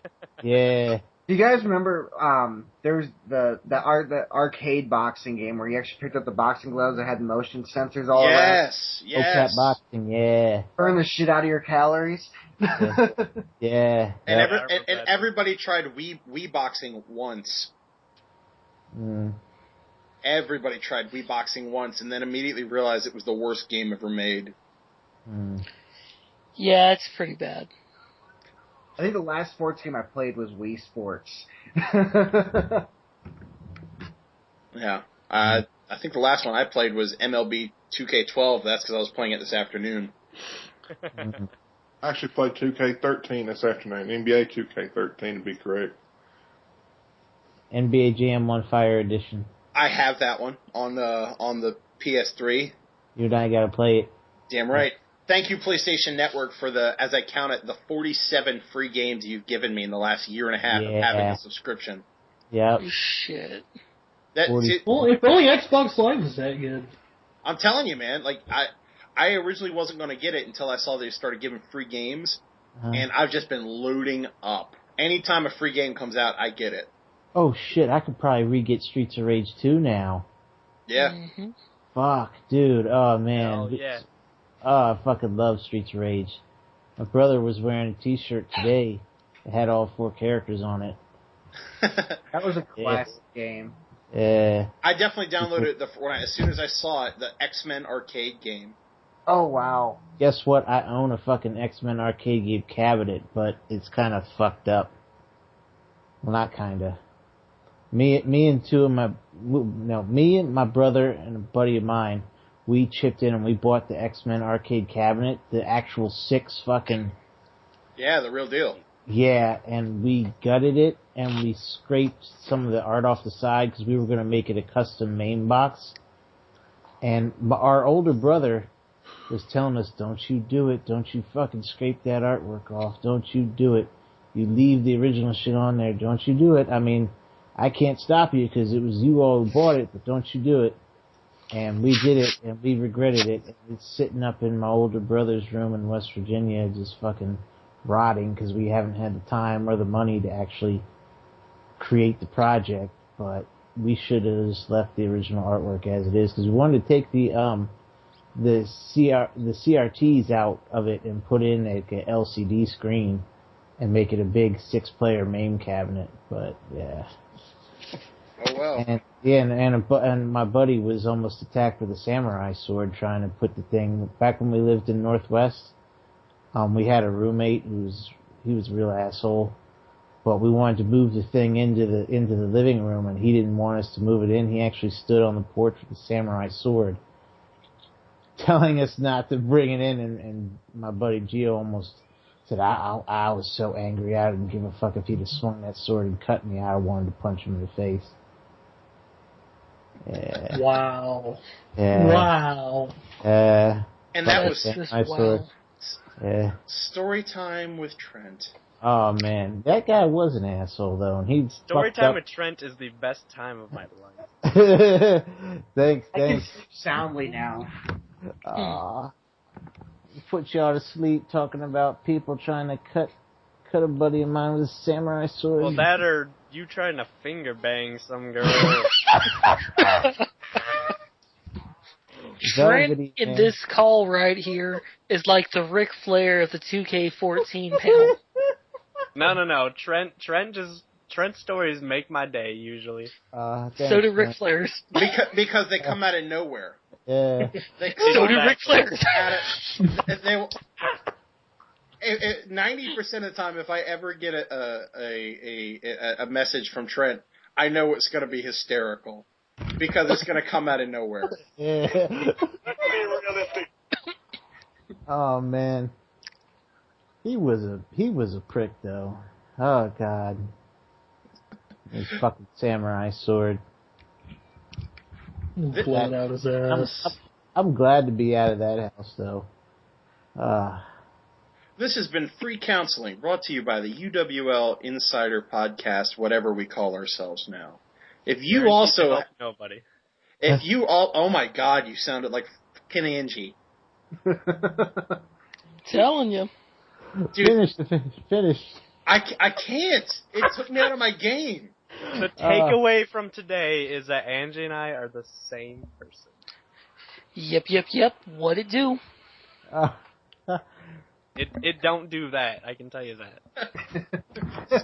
Speaking of don't do that, don't do that ever again. Just ever. Why? I'll give you a hint. It's you. Hold on a second. I'll show you all I ain't playing. Gio, how about that time Chris almost attacked you with a samurai sword? Wasn't he a fucking asshole? Yeah. And what did you say? You said I would punch it. No, I said you're gonna need more than a samurai sword to stop me if I come up the stairs. That's exactly wow. Yeah. You were pissed. You hear me in there? That's why I come out here. I'm on the podcast right now. Yeah. I wasn't exploiting you. I was just trying to. He don't curse. I ain't bullshitting. Oh my god. So eventually we're gonna get to Fed stuff here. Eventually. Hey Trent, tell us another story. Oh god.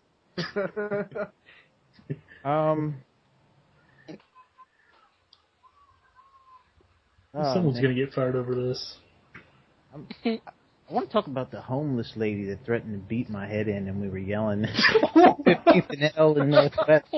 What the hell? I told her because I felt bad. I knew this homeless guy on 15th and K. He's a born again Christian. I miss talking to him, his name was Antonio, and I would go and talk to him all the time.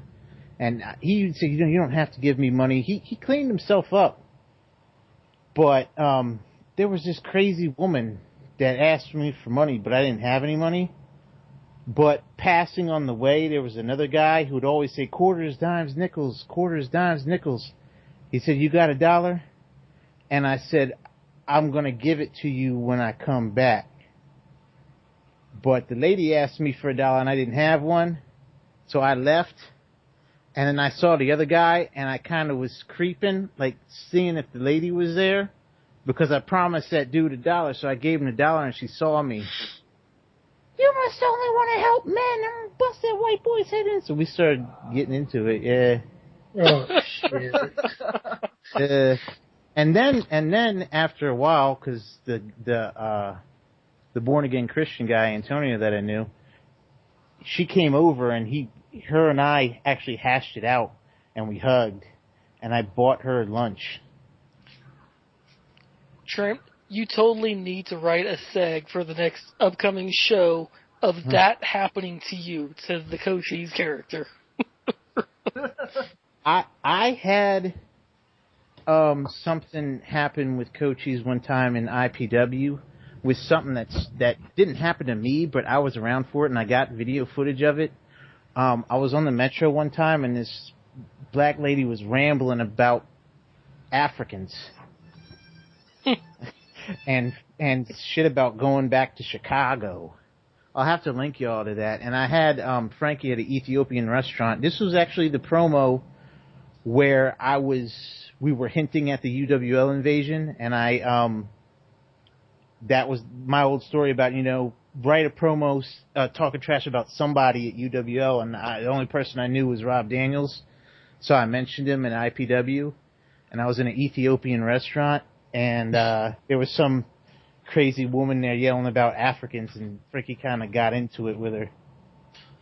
But me, I just sat there like an asshole trying to discreetly record this woman on the Metro. Alan, have you ever seen Ethiopian food? It's fucking goddamn. Ethiopian food. Oh, Ethiopian food exists? I fucked up to say, my buddy Scott, when I told him I'm eating Ethiopian food, he said, "You're eating super glue and cardboard?" No. Man. It's just bags of rice. So Trent, I'm assuming you've been to the one in DC then, right? Which one? It's true. I'm trying. I think it's not too far from Adams Morgan. Probably. Damn, what is that place? Gio, what's that one Ethiopian restaurant in DC that's really... Dukem. Yeah, that's the one. That's the one. Yeah. Hey, seriously, if you guys have not ever had Ethiopian food, it freaking rules. Mm-hmm. It is practically just slop and bread, but it doesn't matter. It's my favorite kind of food. It's a spongy bread called injera bread. You got to use the bread to scoop up the food. Oh yeah, and it's spicy too. That's good. Dude, my promo went on about Ethiopian food.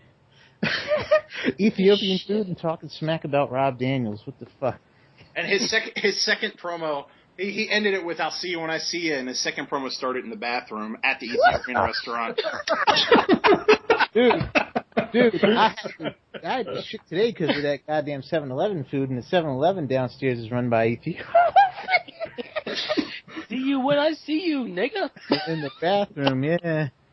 Sitting on the toilet. I cut a promo on Sitting that. on the toilet. I cut a promo sitting on the throne. Back in IPW. I had a promo on the toilet. Sitting on the toilet. Jay, did you ever see that in IPW? What's that? Where I cut a promo on the toilet. Not that I can remember. Yeah, Neither man. Jay nor I were in IPW. Yeah, man, I cut a promo on a toilet because I was going against this tag team, but one of them was named The Watcher. He used Kane as a pick base. I'm sorry, Glenn Jacobs. He used Kane as a pick base. No, okay. The tag team we were going against, it was me and Savage James Monroe, if y'all remember the Savage story. But me and Savage James Monroe were going against Michael Snow and The Watcher. And the thing about Michael Snow, he used Dexter as Michael C. Hall as a pick base. He had a pretty interesting character, but there was this guy that debuted named The Watcher, and he was speaking in this weird language and talking about the Elder Ones. And he put up this promo that you had to decipher, this teaser promo. And Michael Snow would PM me and talk to me privately. He said, "Who's that Watcher dude? He seems really interesting. Can you figure out his promo?" I'm trying to figure out his promo. He baited me because I was like, you know what? This guy is interesting, and I'm trying to figure it out. This was a motherfucking alt of his. Who is the Watcher guy? Oh, he's interesting. Oh, he's cool. I'm like, this is a motherfucking alt. He had, so I had to face, huh? And he got you sitting there baiting, huh? Yeah, he had me sitting there like, damn, this is a cool character, though. Toilet baiting. Huh? Yeah. Oh, shit. No. Go away, I'm baiting. Baiting on a toilet? Baiting on a toilet? I just want to make it that I'm not jail baiting. I hope that when you deciphered his promo, it said, "Drink your Ovaltine." Yeah. I can't, you know what? I'd have to drink your what? Drink your urine? I was really Your Ovaltine. And if it didn't say that, it'd say something to the extent of like, "Carl's Jr., fuck you, I'm eating." In this case, fuck you, I'm shitty.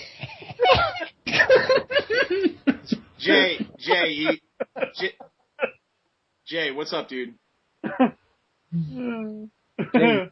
What? I thought you said something. No, I was talking to Rob McRounds. We had it on mute. Rob's going to send you a picture. Okay. Oh, God. But, Awesome. So this dude, the Watcher, basically, just to sum up the story. Watching you baiting, huh? Yeah, now I understand what you're talking about.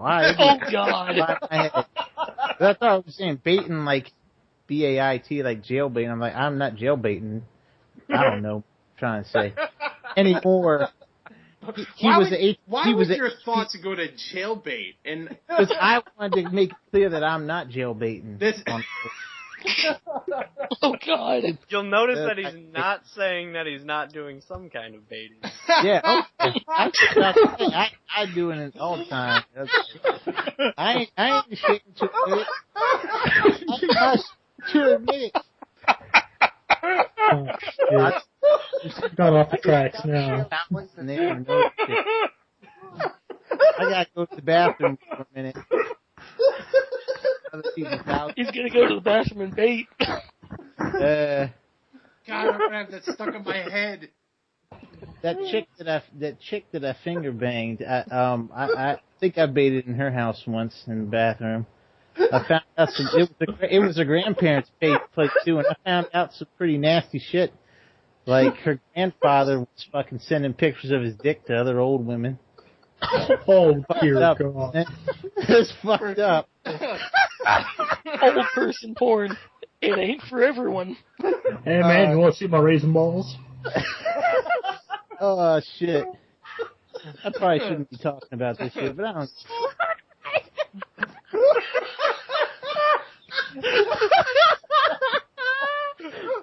Oh, shit. Who's that line? Oh, but I cut the promo on the toilet because the Watcher's whole deal was that he thought he was a character from H.P. Lovecraft's Call of Cthulhu.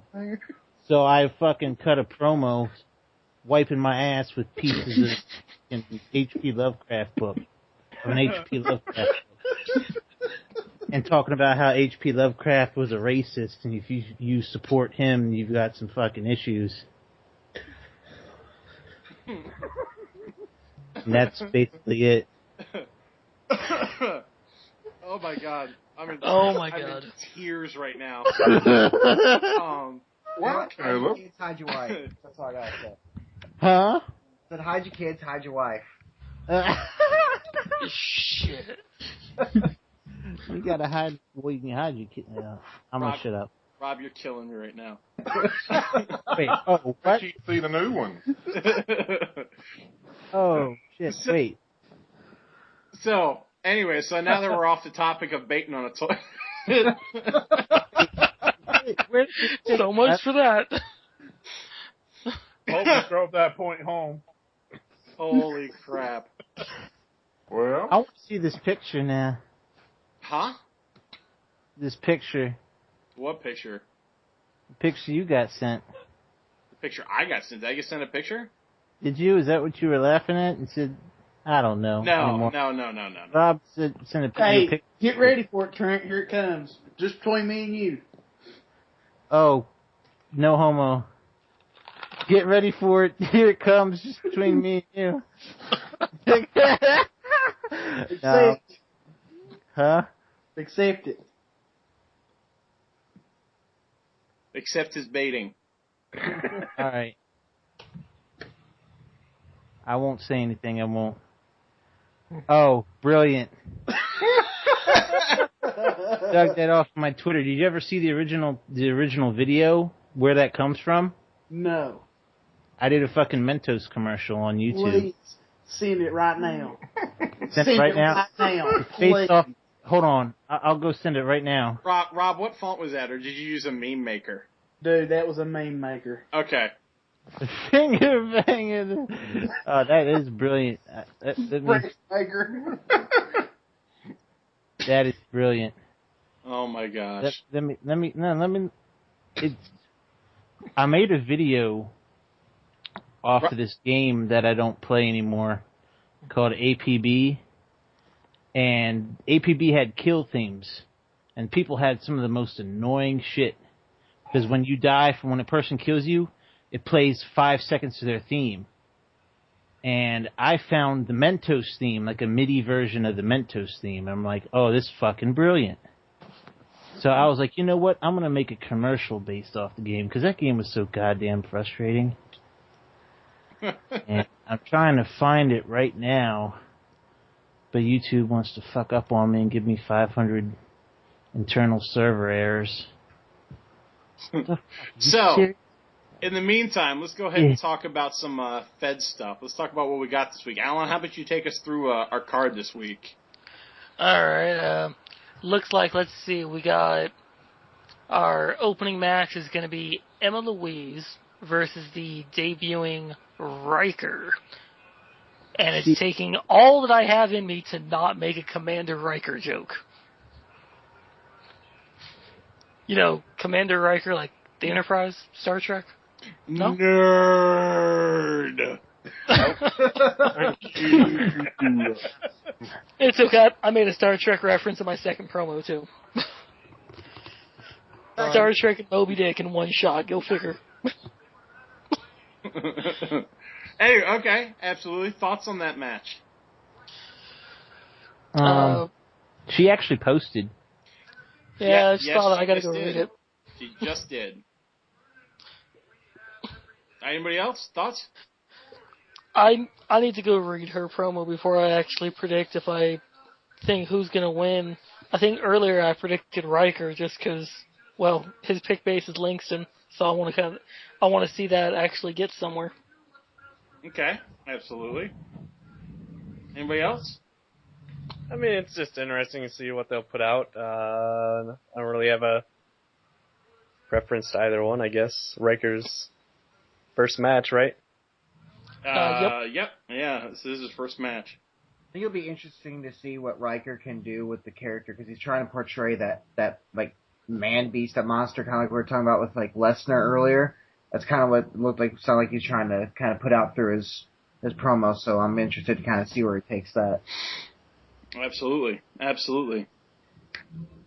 All right, number 2, we have Autumn Raven versus Chris Sawyer. I gotta go with my boy Sawyer on this one. I like the stuff he's been doing so far, and I think the kid's got potential. He's got talent. The kid. The kid. Jay or Rob, accept the picture. I'm doing it right now. Anyways, so okay, I have not seen yet. Has Raven posted yet this week? I don't think so. Not that I've seen. We've got 56 minutes. There's time. It would appear not. So expect one in the next 40 or so minutes. 55 because you got to do it. She's offline right now, though. Well, I'm gonna have to agree with Alan here and say Sawyer probably gets it. Oh shit, Cazador posted his second one. Oh shit. What? LA. He actually posted more than one? Shocker. Hey man, they work hard for their money. Shit. All $0. That's right. They work hard for their fake baiting money. Oh shit, we got The Miz coming out to confront Triple H. Sweet. Spoiler alert, it's boring. I've always been a fan of his. Oh shit! I go to the boards and I see a topic, the cream room. We were just talking about baiting on the toilet earlier, and oh my god! All right, there y'all go. I linked the commercial. Okay. So the third match is Arch Stanton and Jay Scarlett versus Phoenix Winterborn and Ashton Bennett. We talked about this one earlier. I gotta say, I do like both Arch and Jay Scarlett quite a bit, so looking forward to seeing what they've done, or what they plan on doing in the near future. I was eager to see how the Winterborn-Bennett storyline would start to unfold, but with the recent Bennett mentioning that he's leaving UWL, I think it's pretty obvious that I gotta predict Jay Scarlett and Stanton to go over here. Okay, fair enough. Maybe I missed it, but did Arch post this week? Not yet. I don't think so yet. Okay. But Scarlett has, though. Scarlett definitely has. Scarlett actually just posted about an hour or so ago. It's a good one. I like it. Okay. So who else we got going on? So then we got Salmon Van Dam versus Becca Stevenson. Well, SVD showed up, and his opponent so far hasn't, so gotta go with SVD. Gotta go with my boy, gotta be representing that Devastation Inc. and say Salmon Van Dam all the way here. Ah, shit. This is gonna be the one with the in-jokes.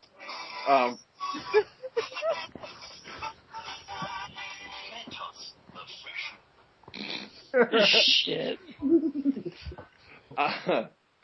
Alright, so after that we have Captain Fury versus Alan Christopher. I think Alan has it this week. Okay. Yeah. I really think Alan's got Fury. I was honestly expecting some more out of him than he did put out. So was I. Fair enough.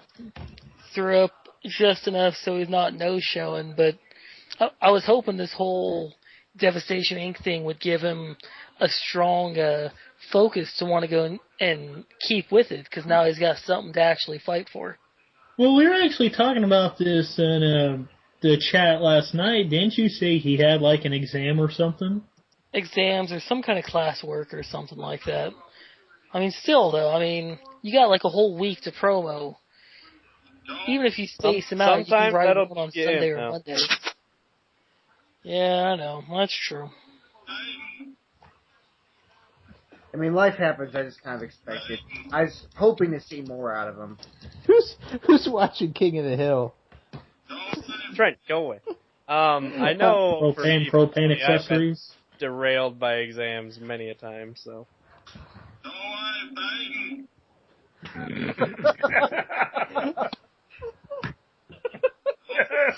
What the hell is that?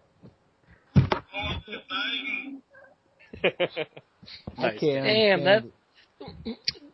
that WMD on Monday night from Big Show to Miz was sold so perfectly. Loved it. Don't want to sound like a dick or nothing, but it says on your chart you're fucked up. Shit. What I do is just say, you know what I mean? Like,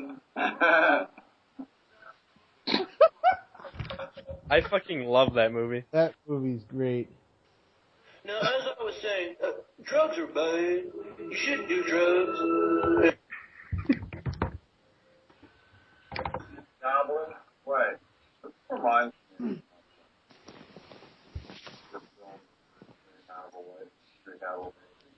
Caleb. I can't hear shit anymore. I'm not playing anything. Y'all got to see that infomercial music video that I put up. Eventually, Trent. That shit is brilliant. Here you go, Trent, just for you, man. What? Face? I'll face your ass on my bed. Face, ass. Shut up. I'm sorry, it's just...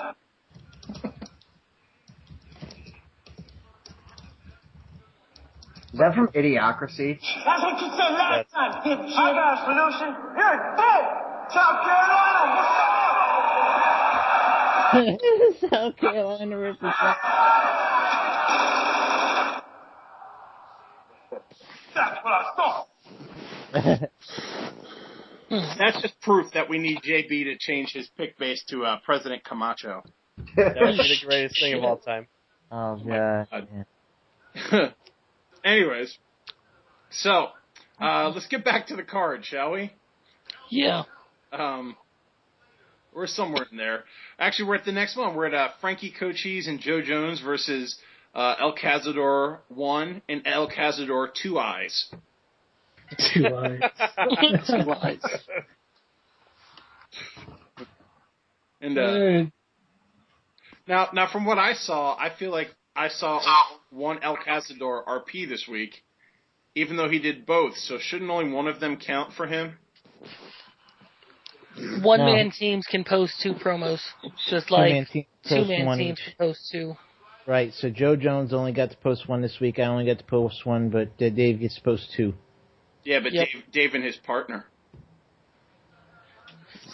Wait, that's Dave that's riding for the Cazadors? I just let the cat out of the bag that it's... Wow, way to go, Caleb. Oh, way to go, I thought that was me. It was you. Was that me or you? It was you. Oh, my God, damn. Wow. I'm all confused now.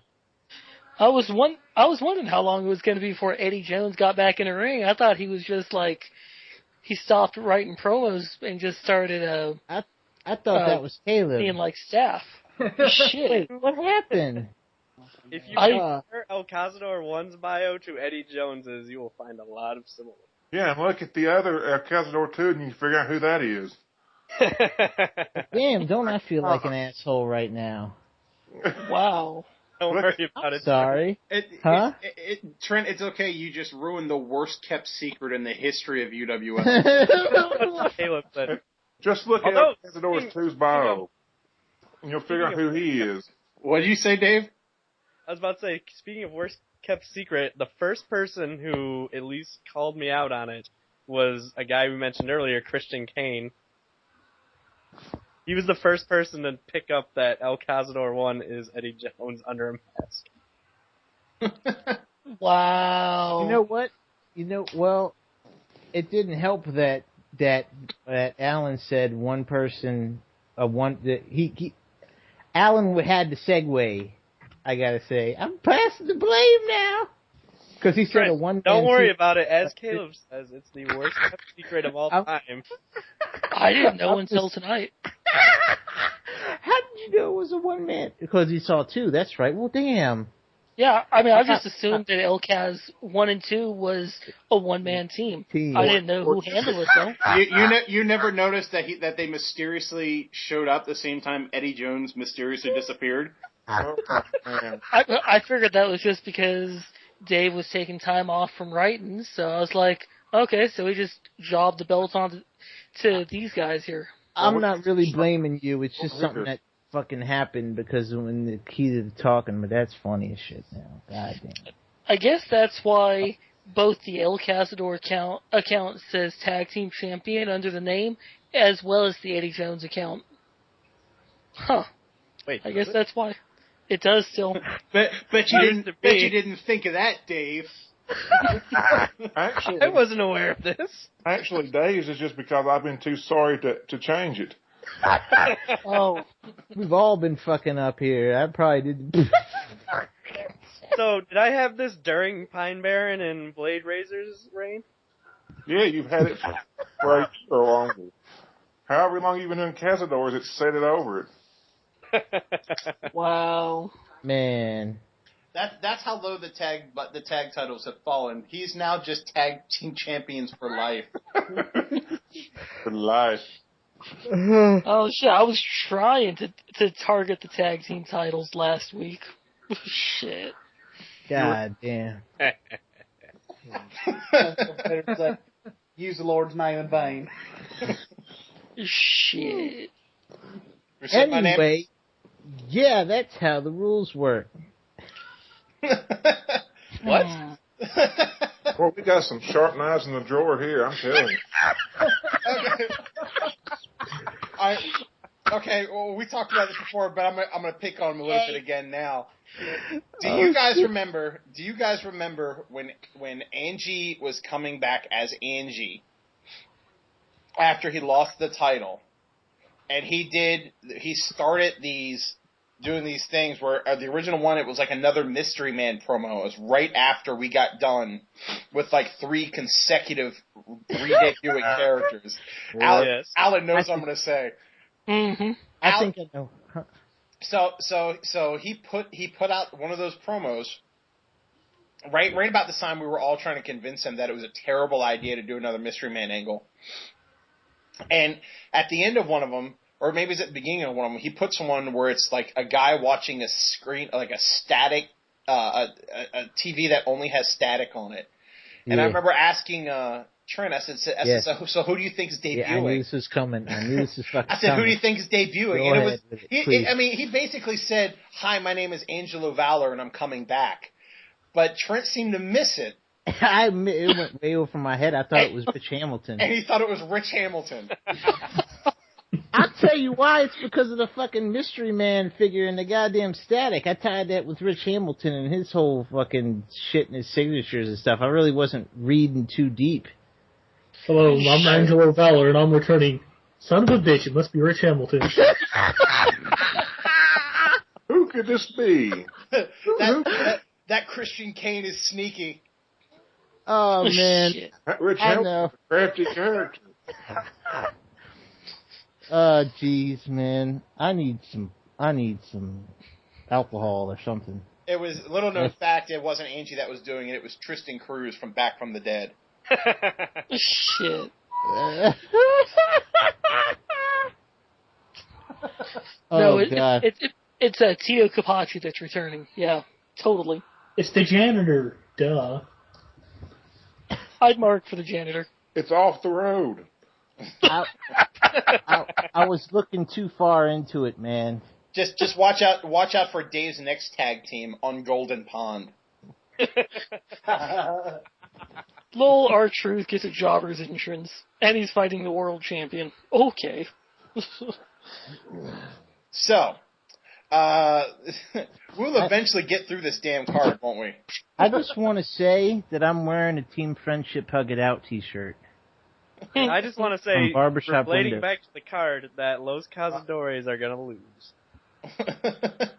Why do you think you're going to lose? I haven't seen Joe Jones' promo yet. So... Yeah, I did. Yeah, what are you talking about? That's right, your promo was too damn good, son.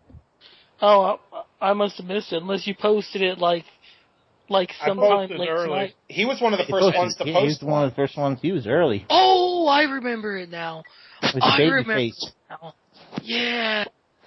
There's UWL stores. I'm so excited. I remember. Joe, did you get to read the one I posted, man? Not yet. I'm behind on role plays this week. Alright, yeah. I gotta read the Trent promo, Frank's third, and I gotta read Emma's. Did you read any of the ones I did this week? Yeah, wait.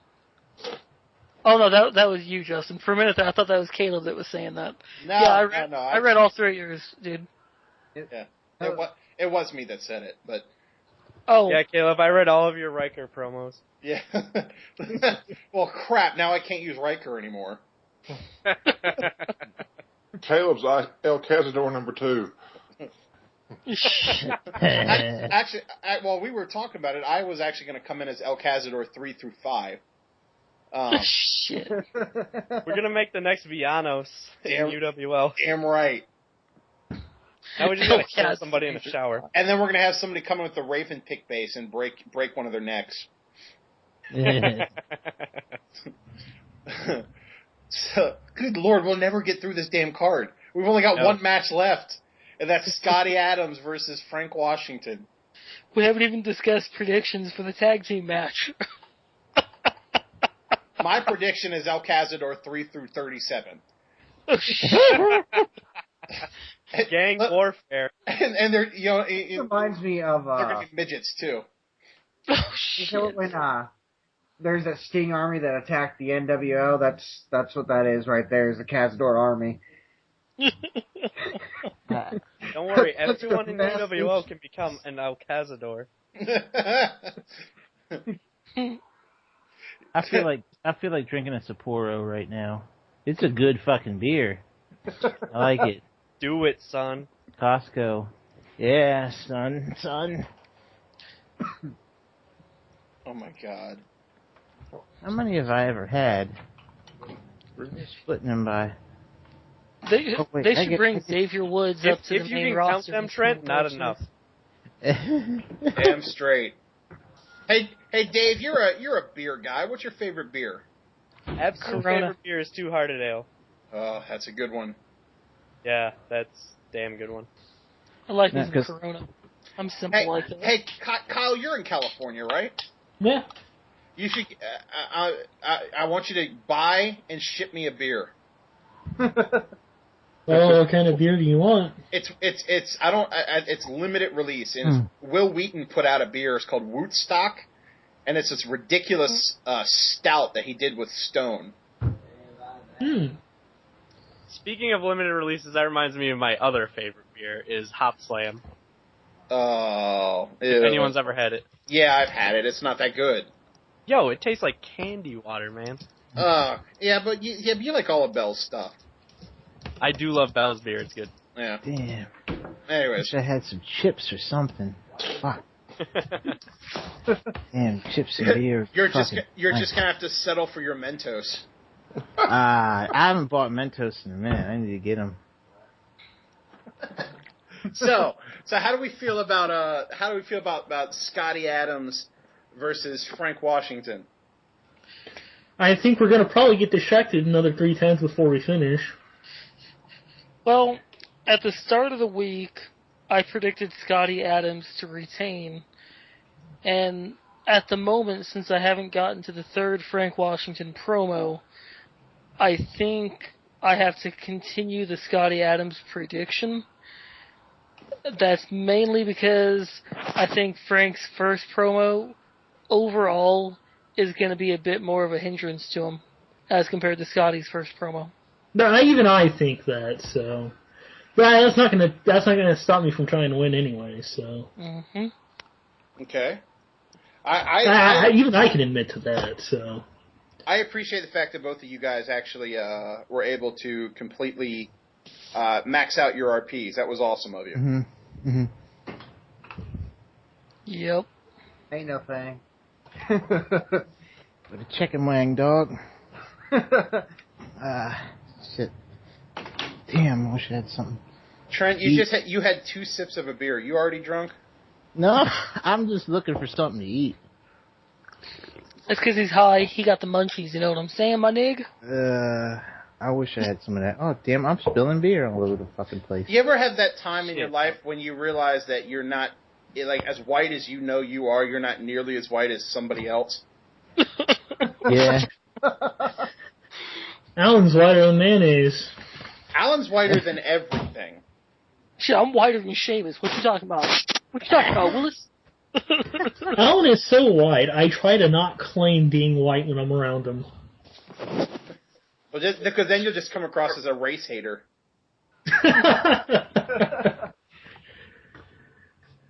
Oh my god. Part of me says he's trying too hard to be white. To be white? He's trying too hard to be white. Or to be as white as he wants everybody to think he is. Little known fact, Alan is actually, he's actually Jamaican. Dave, have you had Sapporo? He's that. Yes, I've had Sapporo. You like it? I can dig it. It's good. Cool. I'm sorry to interrupt, but you talking about what's Alan being white and shit? We were clearly talking about like really important things that you interrupted us with. Right? Clearly. Trent, have you ever had sake? Yes.